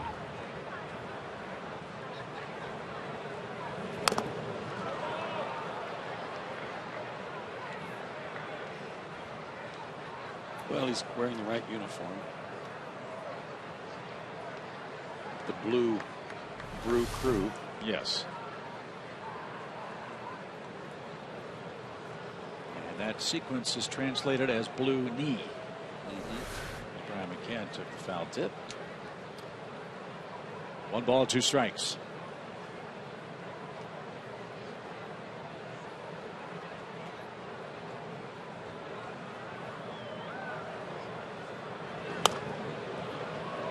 Ball dropped down a bit for the first time tonight, and Aoki was able to keep the at bat alive. Well, this guy presents problems for you, whether he's leading off and fouling off a lot of pitches because he's been tough to strike out. You know he's going to put it in play, but especially here now with a runner in scoring position, defense has got to be on their toes and make a play.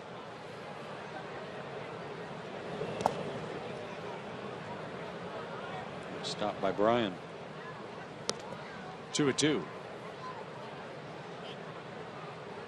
Now Mahalam wants to talk strategy here. We have a minute. Want to wish a fond farewell to one of our Mountain Mobile engineers who's leaving us after 9 years with Fox Sports. Todd Casey's been our lead engineer on HDX 16. We're going to miss him. He's done a great job on our Braves show, and we wish him all the best in his future endeavors. So Todd, best wishes. Thanks a million. Did a lot of fun working with you. We hope we'll catch you down the road.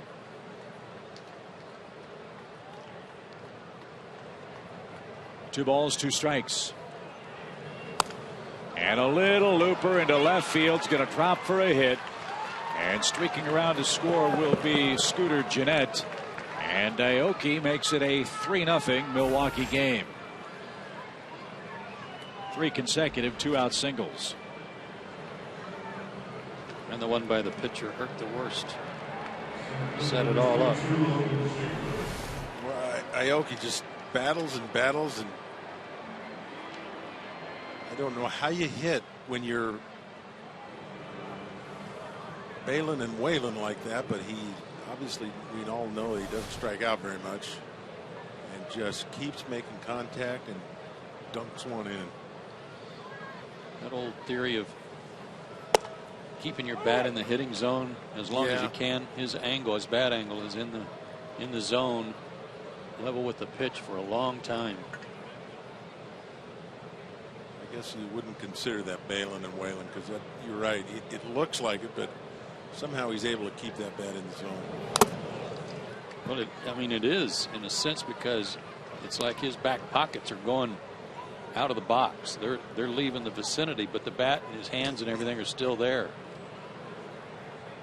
I don't know how he does it either. I don't know how Ichiro did it, and Ichiro is amazing how far he can hit a ball. It's really one of the advantages of being a left-handed hitter, being able to kind of get your momentum going that way and just drop the bat on the ball.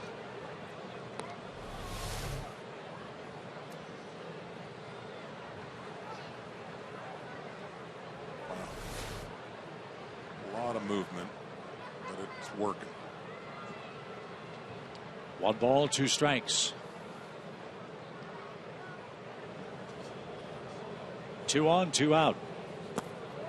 And Paul misses again. It's 2-2.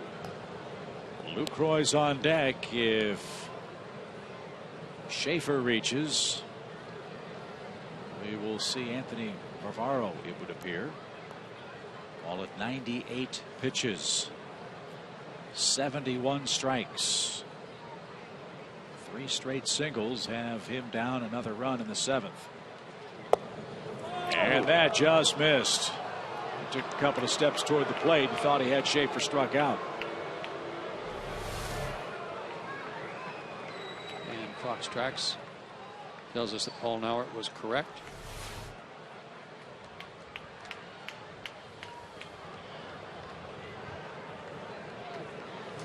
Runners go, ground ball right side. Chris Johnson fields, flips, and Mahalam wins the race to the bag. That retires the side. Aoki gets the 3rd RBI hit, but the hit to Kyle Loesch is the one that hurt the most as we stretch down 3-0.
at our Chevron upcoming starters. David Hale will make his second major league start. He struck out 9 in his first. Tyler Cloyd has really been scuffling along for Ryan Sandberg's Phillies. He has pitched to an 8.25 earned run average over his last 5 starts. He's still competing for a spot in the rotation next year, which will have a couple of holes. Hale, though, coming off that 9 strikeout performance. Guys, he told me that game, Brian McCann was calling pitches that he had never thrown before, and he got some newfound confidence in his changeup. I wonder how often that happens when you throw a pitch you'd never thrown in the major leagues and you have success.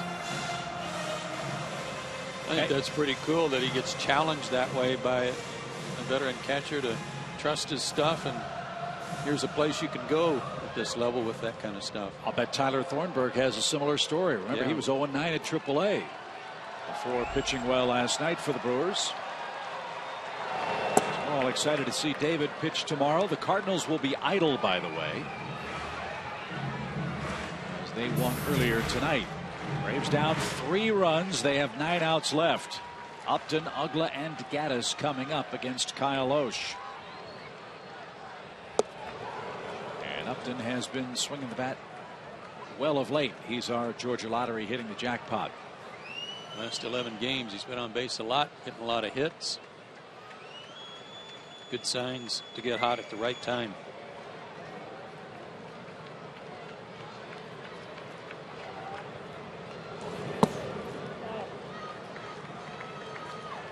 Loesch had to run the bases in the top of the inning. He has not been to the stretch since the first frame. Let's see if Atlanta can get a leadoff man out there and see if that gives Loesch a little trouble.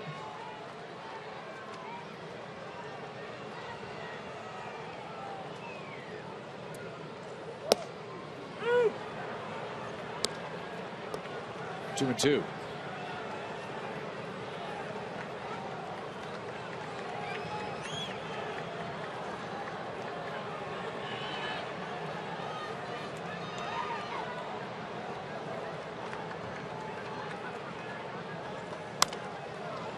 High pop fly down the right field line. Aoki is going to have room. He'll make the play in front of the stands. 19 up, 19 down for Loesch. Loesch's control is just been ridiculous. The first strike there is a changeup right on the black. Then he gets behind him 2-1, and then he throws a little cutter slider on the black, and then he comes back with another changeup on the black, and then he's just pinpoint. His last start against the Cubs, in fact, both he and Mulholland's last starts were against the Cubs. And Loesch got beat 5-1. 5 innings, 7 hits, 3 runs. He gave up 2 homers. A breaking ball over Dan Ugla's head. Without question, the most inaccurate pitch Loesch has thrown tonight.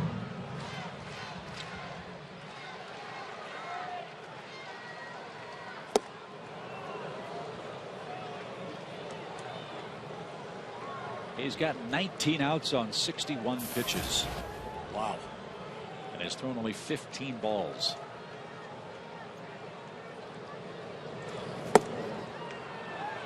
Excellent change. Yes.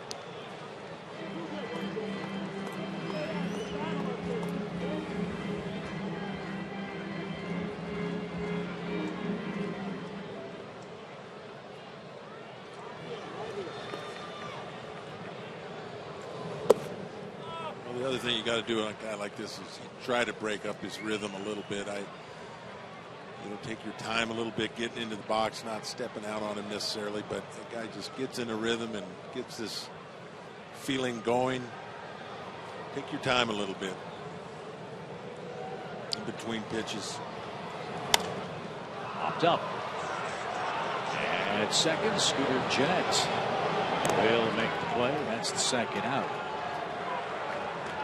Bases are empty for Evan Gaddis. Let's check out our AT&T Uverse trivia question again. Name the last Brewers pitcher to win 20 games in a season. I'm going to stay with Teddy Higuera. I don't have, but I'm going with Don Sutton. Don Sutton. I'm going to go with Pete Vukovich in the early 80s. Way to go, Joe. Finally got one. 1986. Teddy Higuera went 20 and 11. Fans might forget that Kyle Loesch, when he was pitching with the Cardinals, had a very, very rare medical problem. Exertional compartment syndrome that required surgery. It was a condition more common among motocross riders and distance runners. And a line drive over third by Evan Gattis. Big turnaround first, but he'll stop with a 2-out single. So after retiring 20 straight, Loesch does have to go to the stretch. And he'll face Brian McCann, who has the hardest hit ball for Atlanta tonight. Would you say, Chip, condition for motocross? And if I remember right, he had a problem with his forearm. From motocross. Like motocross riders, yeah. On the handlebars and doing all the shock absorption that you probably need to do with your arms against the handlebars of the motorcycle. I see what you're saying. So if McCann can pop one here, the Braves would be back in the game. It's 3-0. Well, he popped one earlier, got it up into the wind a little bit. See if he can kind of hit a knockdown 7-iron or something. You got to knock it down. That was on a fastball up and away from him, too. Foul. LaCroix gives chase, but he'll run out of room. Got one to hit here, but again, Loesch has just got a little bit of things that get you. He throws these cutters and these changeups, and then you finally get one to hit. You're just a little bit behind. Mm-hmm.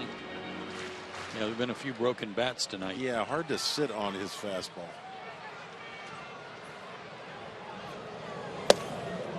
Inside, a walk would be nice. That would bring the potential tying run to the plate. 3-0 Milwaukee.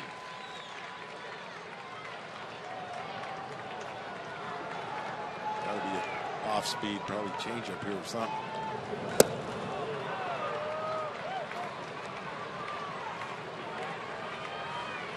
He doesn't want to give Brian McCann too many more fastballs to him.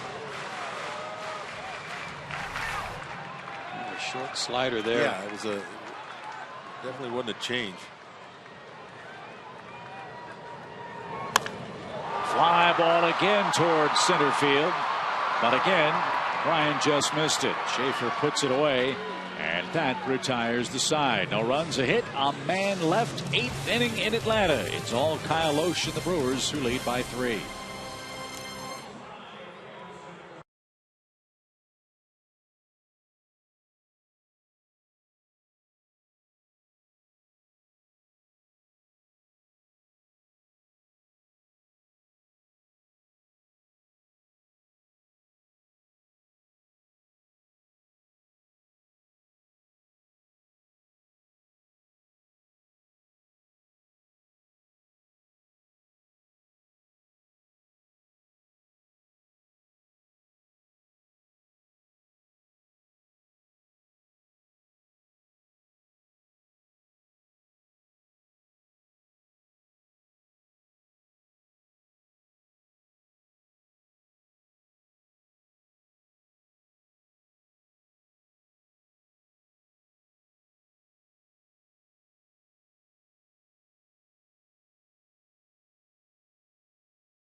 Bixby's indescribably good play.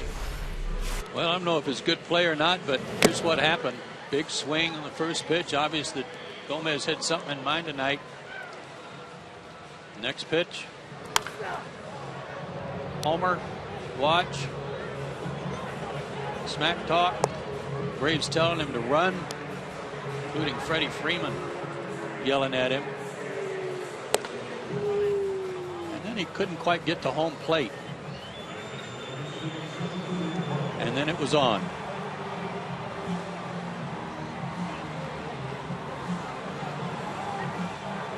Reed Johnson appeared to get the best lick in.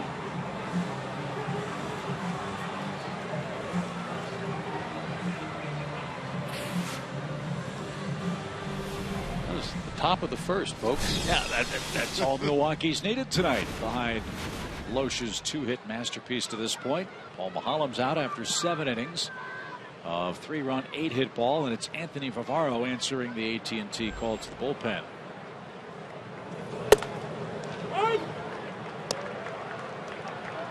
Lucroy, Betancourt, and Davis.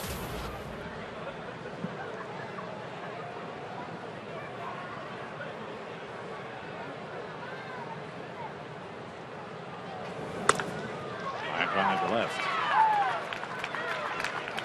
Lucroy 1 for 4, a clean single.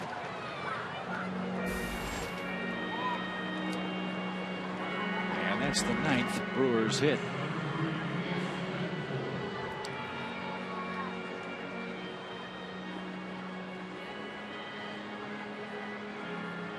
This is Yuniesky Betancourt. He came on after Ramirez had some knee issues flare up. So he's 1 for 2. A single and a run scored back in the 4th. That was the 2nd run of the game for the Brewers. And that's a little low. 1 ball, no strikes. Phillies are here tomorrow night. They're in Miami tonight. They've got a 2-2 game with the Marlins. That game's in the 7th. Heard Tom Hart tell you, Hale and Cloyd open up the series tomorrow evening.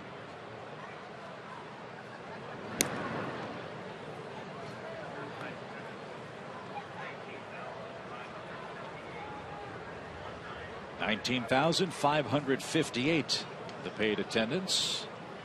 That gets the Braves over $2.4 million for the season.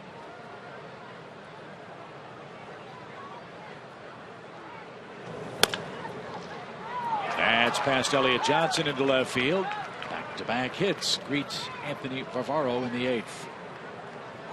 Oh, Betancourt's come in and made some good plays at third. Got himself a couple hits. When you buy Braves 2014 season tickets, you'll secure rights for the entire postseason this year, including the NLCS and the World Series. To get your 2014 season tickets, call 404-577-9100 or visit Braves.com/season tickets. Paul Mahalim pitched himself a good ball game, gave up 8 hits, 3 of them last inning that produced a run. 1 was by the pitcher, and that hurt, but set up the RBI single. But he pitched a good ball game. He just nothing to support him tonight. So a battle of 10-10 pitchers. Loesch trying to go to 11-10. The Braves hope to rally to keep Mahalim from going to 10-11 for the year.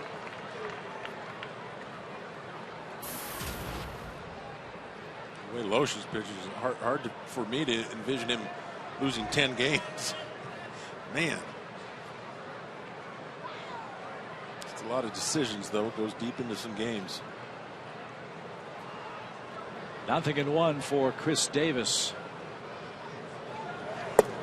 And blown away. That's kind of his career, too, Dale. He has 128 career wins and 119 losses. Really? So he's been out there for a lot of decisions.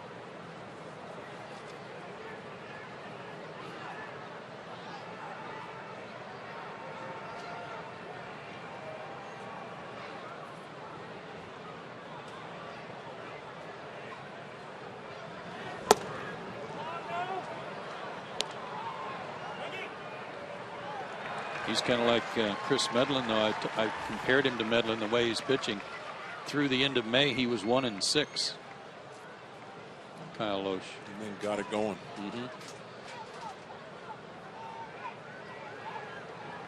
Well, he was there for the taking for a lot of clubs. And it was Milwaukee that swooped in late March. This is year 1 of a 3-year deal. As Davis reaches out and pokes one towards center. Upton will gather that in, tagging at second, and tagging at first are the Brewers base runners. And all hands are safe as Davis moves LaCroix and Betancourt up 90 feet.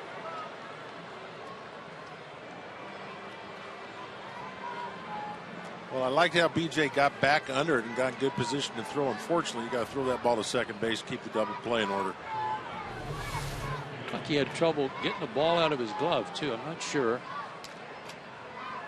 but there's that. Yeah, a little bit in the middle of his crow hop. He hadn't quite gotten his arm back yet, so he didn't get much on the throw to Andrelton. He didn't, but he's got to have someone yelling at him, and maybe that's to Evan Gaddis's lack of experience, because you always have your off outfielder checking the runners and reminding you where to throw it. I don't know if Evan Gaddis was helping him, but really BJ should know that ball's got to go to second. So that eliminates the double play chance, and you've got Bianchi up there. He's 1 for 3 in the game. The Braves are already down 3-0.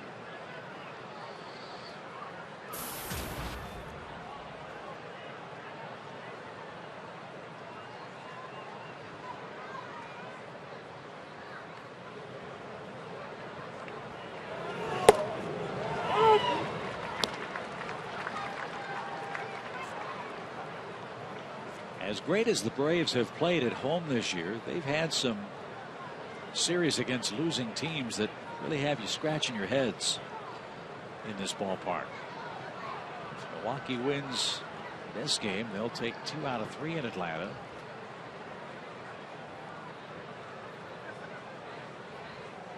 But the Brewers aren't the only club that's had a down season to give the Braves trouble in 2013. Yeah, that's kind of crazy, isn't it?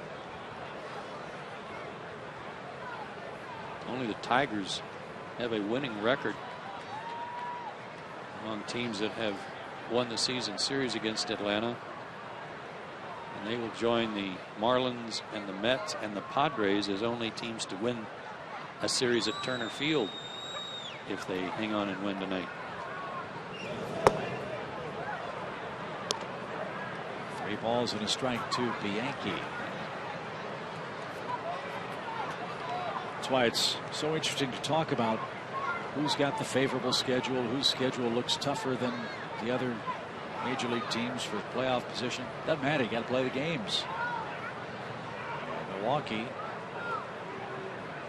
17 games under 500, leading 3-0 over the Braves late in game 3, and the bags are full of Brewers. Bianchi walks,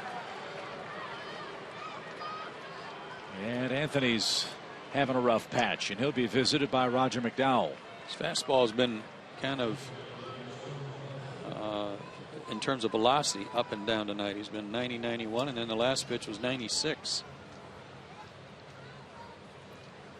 After the throw went to the wrong base, and we could see BJ up there patting his chest like, I made the mistake, that was my fault, acknowledging that he had thrown to the wrong place.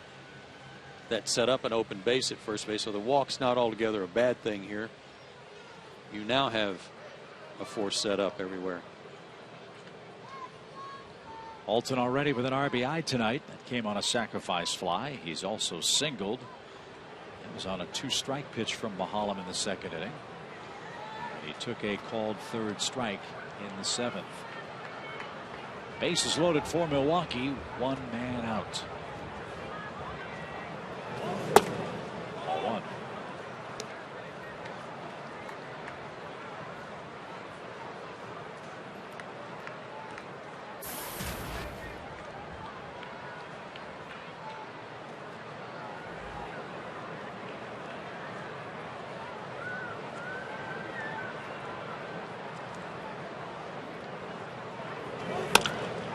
Sharply hit. Simmons somehow found the baseball behind the base runner and starts a double play.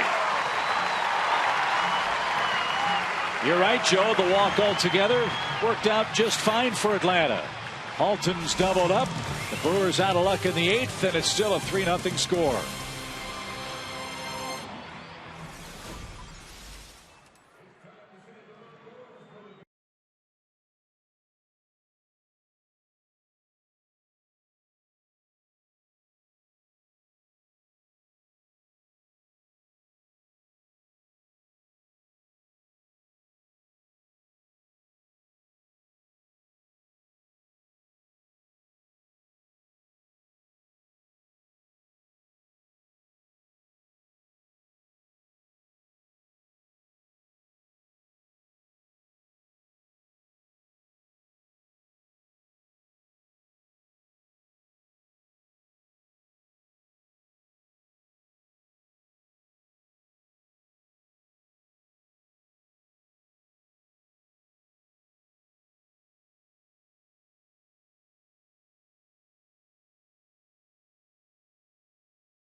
1 lead. He's been outstanding tonight, as you see. Very limited number of pitches, no walks, 3 strikeouts. He's been around the plate getting swings, and even the swings are off the end of the bat or some broken bats. Home Depot tools from the dugout. He's had a lot of tools working tonight.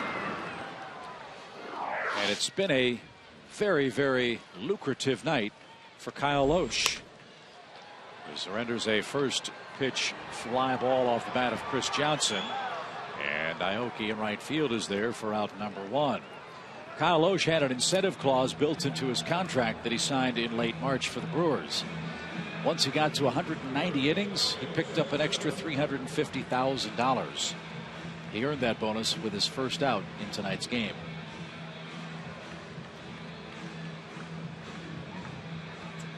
Loesch said, hey, no big deal. That's pretty much the number of innings I expect to pitch every year.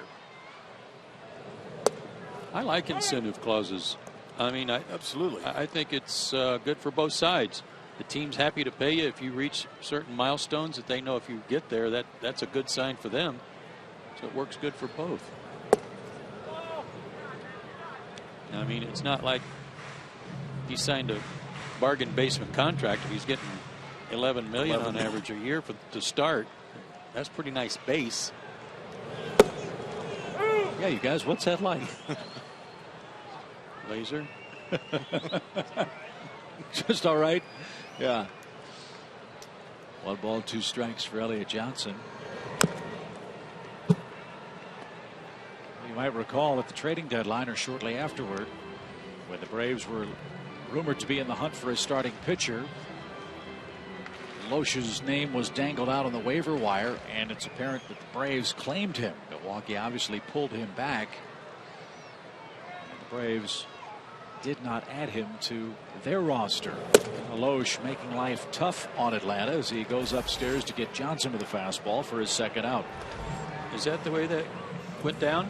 Yeah, I think it was after the trade deadline. I think it was a little bit beyond July 31st. But yeah, Braves claimed him. Loesch was pulled back. Who knows if they'll keep him next year? Maybe they'll start those discussions again next year. Don't know. 2 outs, 8th inning. EJ Upton the batter. He's 0 for 2. Strike 1. 3 runs on 10 hits for Milwaukee. They've left 7 on base. No runs, 2 hits for the Braves, who stranded 2 men.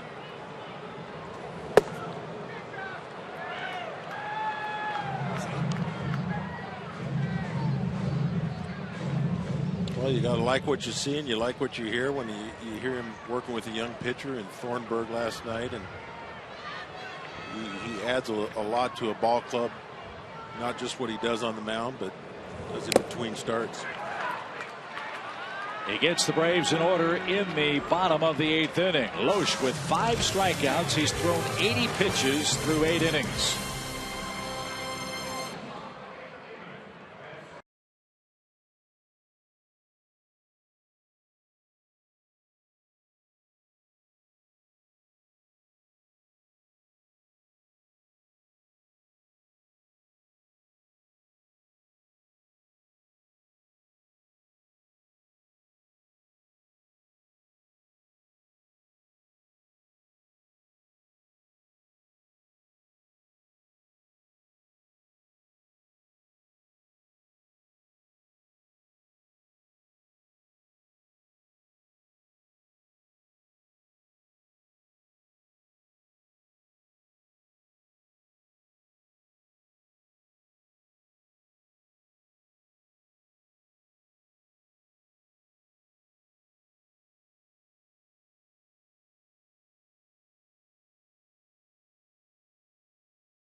1996 World Series. A homer off Andy Pettitte, his first time up. That was Brian Boehringer and Andrew's second time up. Youngest player ever to hit a homer in the World Series at the tender age of 19 years. Andrew had 3 hits in Game 1 of that World Series, and that is tonight's SunTrust shining moment. I wonder how Andrew has done over in Japan this year. Well, look and see as we take a peek at Scott Downs, who's on to pitch the 9th inning of a 3-run Milwaukee game.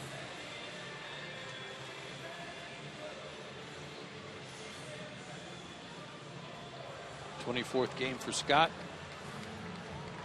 His ERA's gone up over some recent work after coming back from that broken finger. His last outing against the Cubs did not record an out, gave up 2 hits, and they both scored, so that added to his ERA for the Braves.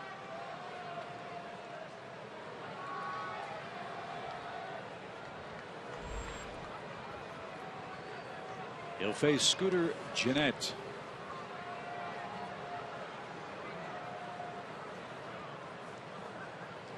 Andrew Jones in Japan. As a ground ball sneaks past Dan Uggla. Gennett has 2 hits in as many at bats after striking out his first 2 times up. Andrew is playing for the Tohoku Rakuten Golden Eagles. He's hitting .239. No homers, 11 RBIs. No, that's not right. That's not right. Hang on. How many games? Very small print. Oh. 21 homers, 69 RBIs in 120 games. And hitting .239. He's been hit by pitches 14 times. That leads their club.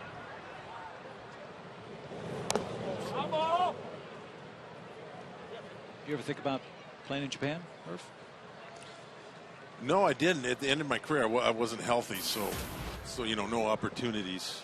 No. Yeah, no opportunities. Well, people ask me about even DHing, but I wasn't healthy enough to go to the American League and play, really. I did make a trip over there once with an all-star team. It was a blast. A lot of fun. 86. Loesch with the bunt. Downs makes the play. Runner at second, 1 out.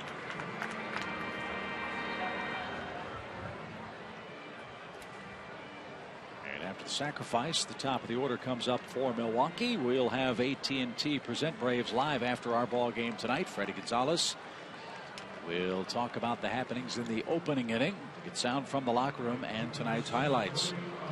Not many offensive highlights for the Braves again. We've already been shut out 4 times in the month of September. The Brewers are trying to hand the Braves their 4th shutout in the 6 games played between these 2 teams this year.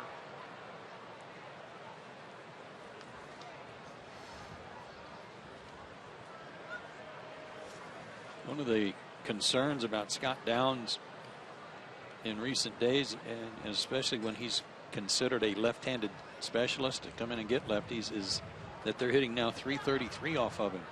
9 for 27 after the hit by Gennett. Right-handers were already hitting .320 off of him. So a lot of hits, but especially by the lefties.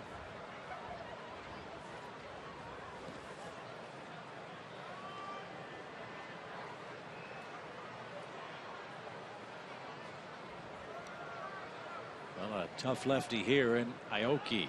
He's down a strike.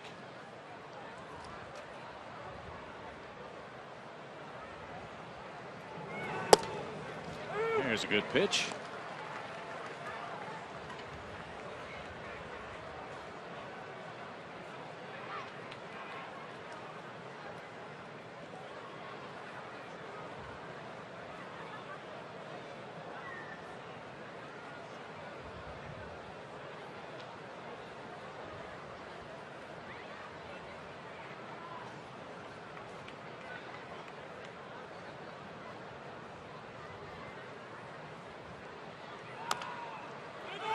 That ball was fouled off Aoki in the batter's box. Here's where he's kind of a real rock and a hard place to defend. We saw him pull balls into the right field corner in this series. We just saw him dump a ball out into shallow left center for an RBI. We saw him go the other way and hit a ball over Evan Gaddis's head tonight that carried over his head. So yeah, what do you do? How do you play him? And even with a left-handed pitcher, they're giving him the hole on the left side because Simmons is holding the runner. What I would do, I'd just throw him slow stuff and throw him in and try and get him to pull the ball. But he can flip the bat like that. He's done that twice, and on an 0-2 pitch, Aoki brings home Scooter Gennett to make it 4-0 Brewers. Never mind. Slow stuff. I don't know what drive you crazy up there. Does this pitch maybe have a? I was going to say maybe it had a little bit too much of the plate, but it's down and away. Throw him fastballs in and slow stuff in, and then play him to pull. Okay. I mean, I would try to make him predictable. That's what I'm trying to say. I'm going to write that down for next year, opening series of the year. You got it. I'll text you and remind you. Okay. You tell Roger, pass it on. I got him figured out. Well, or you just throw everything away and then play him away. You know what I mean? You got to eliminate. Kind of like that, yeah. Play shallow. But I like him to pull it because he can run. So I don't want him to work on that left side of the infield. So I've written it down. I've got a better idea. Why don't they trade him to us? We don't have to worry about our pitching.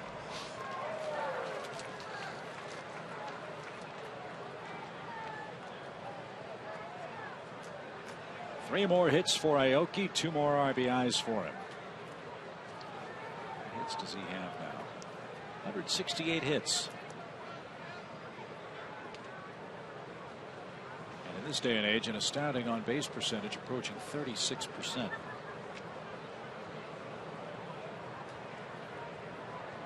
Oh, and 1. Swing and a miss. He had a big jump off first, but scrambled back. In the other baseball, Cleveland's winning tonight. Tampa Bay is winning tonight. The importance there is if Tampa Bay beats the Yankees, New York will be eliminated. No chance for the Yankees to make postseason play. Texas was losing too last I checked.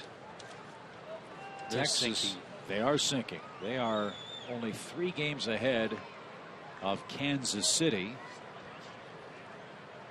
Tampa Bay and Cleveland at the moment would be the American League wild cards. The Indians taking advantage of a very soft schedule.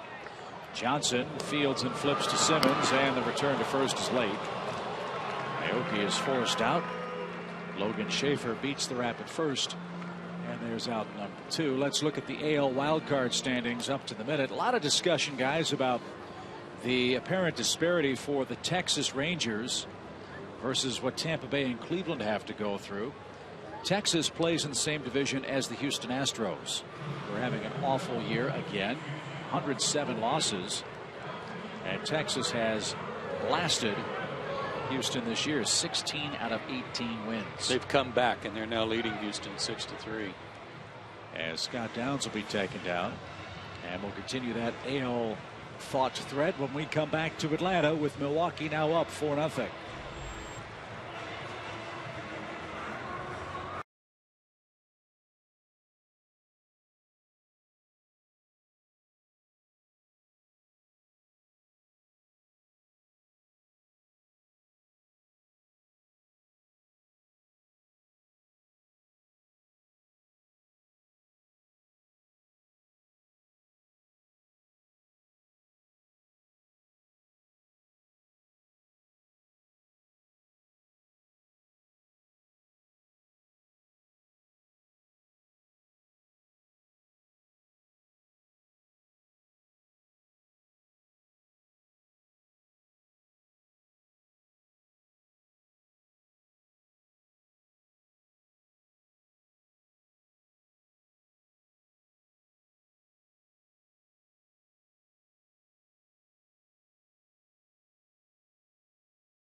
Brought to you in part by 5-Hour Energy, by Georgia Power, by Ram Trucks, and by AT&T. Tough times at Turner Field again tonight. Milwaukee leading Atlanta 4-0. The Braves have been out hit 12-2. Kyle Loesch has retired 24 of his last 25 Braves hitters. Let's get back to our AL update. You're right. The Rangers now 6-3 over Houston. The Rays 7-2 over the Yankees. Indians over the White Sox 5-2 in the 7th. The Royals play in Seattle a little later on. But to continue our talk about the unfairness of having Houston in Texas's division, the Chicago White Sox have absolutely laid down against Cleveland this year. The Indians have beaten the White Sox 16 of 18 times. Yeah, so nobody can complain about Texas when you look at stuff like that in the other division. By the way, David DeJesus hit another homer for Tampa Bay tonight. I saw there. What a pickup he was. He may not have hit as many homers as Soriano has for the Yankees, but DeJesus has done wonders for that Tampa Bay lineup. If the Rays win tonight, that'll give them 89 wins this year. I bet you didn't know this. I bet you're right. The Tampa Bay Rays, Whatever you're going to say. Tampa Bay Rays in contention for a playoff spot have drawn 27,000 more fans than the Marlins this year. Isn't that amazing? Yeah, it's not good enough, is it? No. Cameron Lowe in to try to finish up this inning. It's become 4-0. Another run to work with for Kyle Loesch, who has 9 career complete games. His low hit complete game is a 2-hitter April 21st, 2011 against the Nationals. Yeah, just 2 starts ago, he had his only complete game this year, and it was against Cincinnati. At home in Milwaukee, 9 innings of 4-hit baseball, gave up 1 run, a walk, and 5 strikeouts. Threw 111 pitches that day in 9 innings, which is virtually nothing. How many has he thrown tonight? 80 through 8 innings tonight. Whew.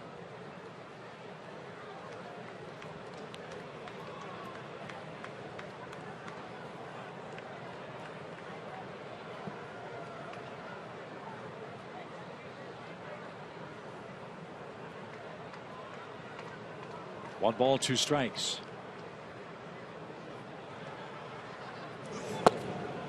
And Cameron Lowe takes care of Jonathan Lucroy and sends this game to the bottom of the 9th inning. A pinch hitter, then the top of the order. 4-0 Milwaukee.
Wrecker home run.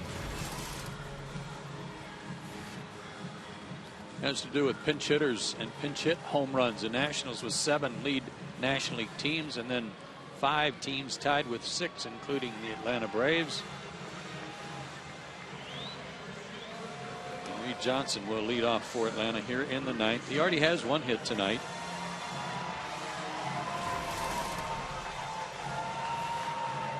Even though he's pinch hitting. Yes. Snuck one in there. I wonder if we'll see Reed get a start before the end of the regular season. I know he'd like to, because as he told us the other day in Chicago, it's very, very difficult to get your swing down with 1 at bat a night. Tom? Chip, the plan from Freddie Gonzalez, he said he was hopeful today that he could get Reed a start and at least 3 at-bats against Cliff Lee on Friday.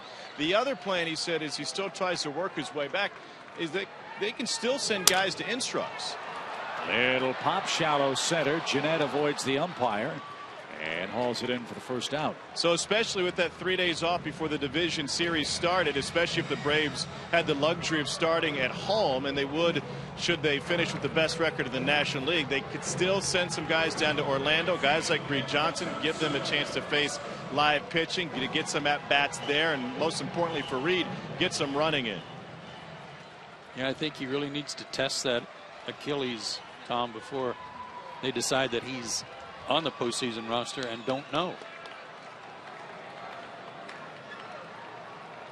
1 out in the 9th for Simmons. He has 1 of the 2 Atlanta hits. It was a bunt in the first inning.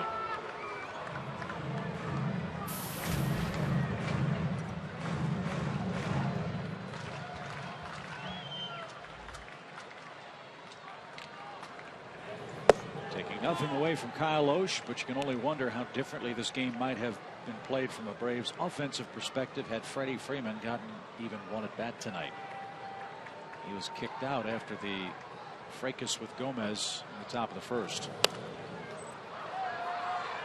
Not only was Freeman ejected, that forced the Braves to totally shuffle and change their lineup. Dan Uggla had to come in and play second base. He was placed in the 3rd spot in the batting order, with Chris Johnson and Elliott Johnson also changing defensive positions.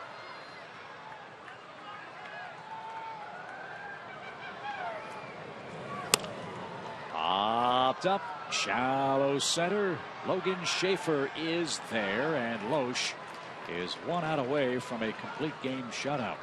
Dale, this is something we talked about earlier tonight, and that is there just haven't been that many hard hit balls.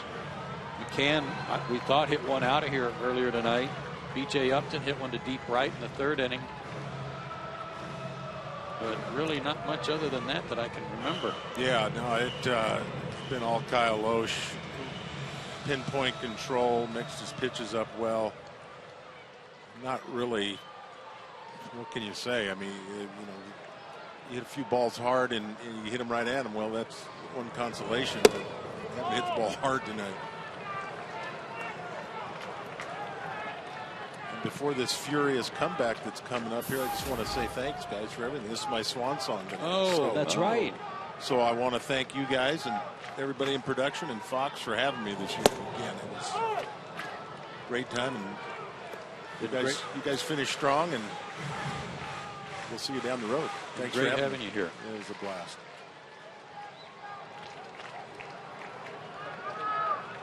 One ball, 1 strike. Bouncing ball, right side, scoop there, and Kyle Loesch with a fist pump.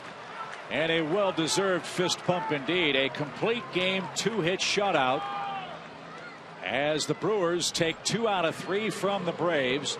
They fired 3 shutouts at Atlanta this year in 6 games played.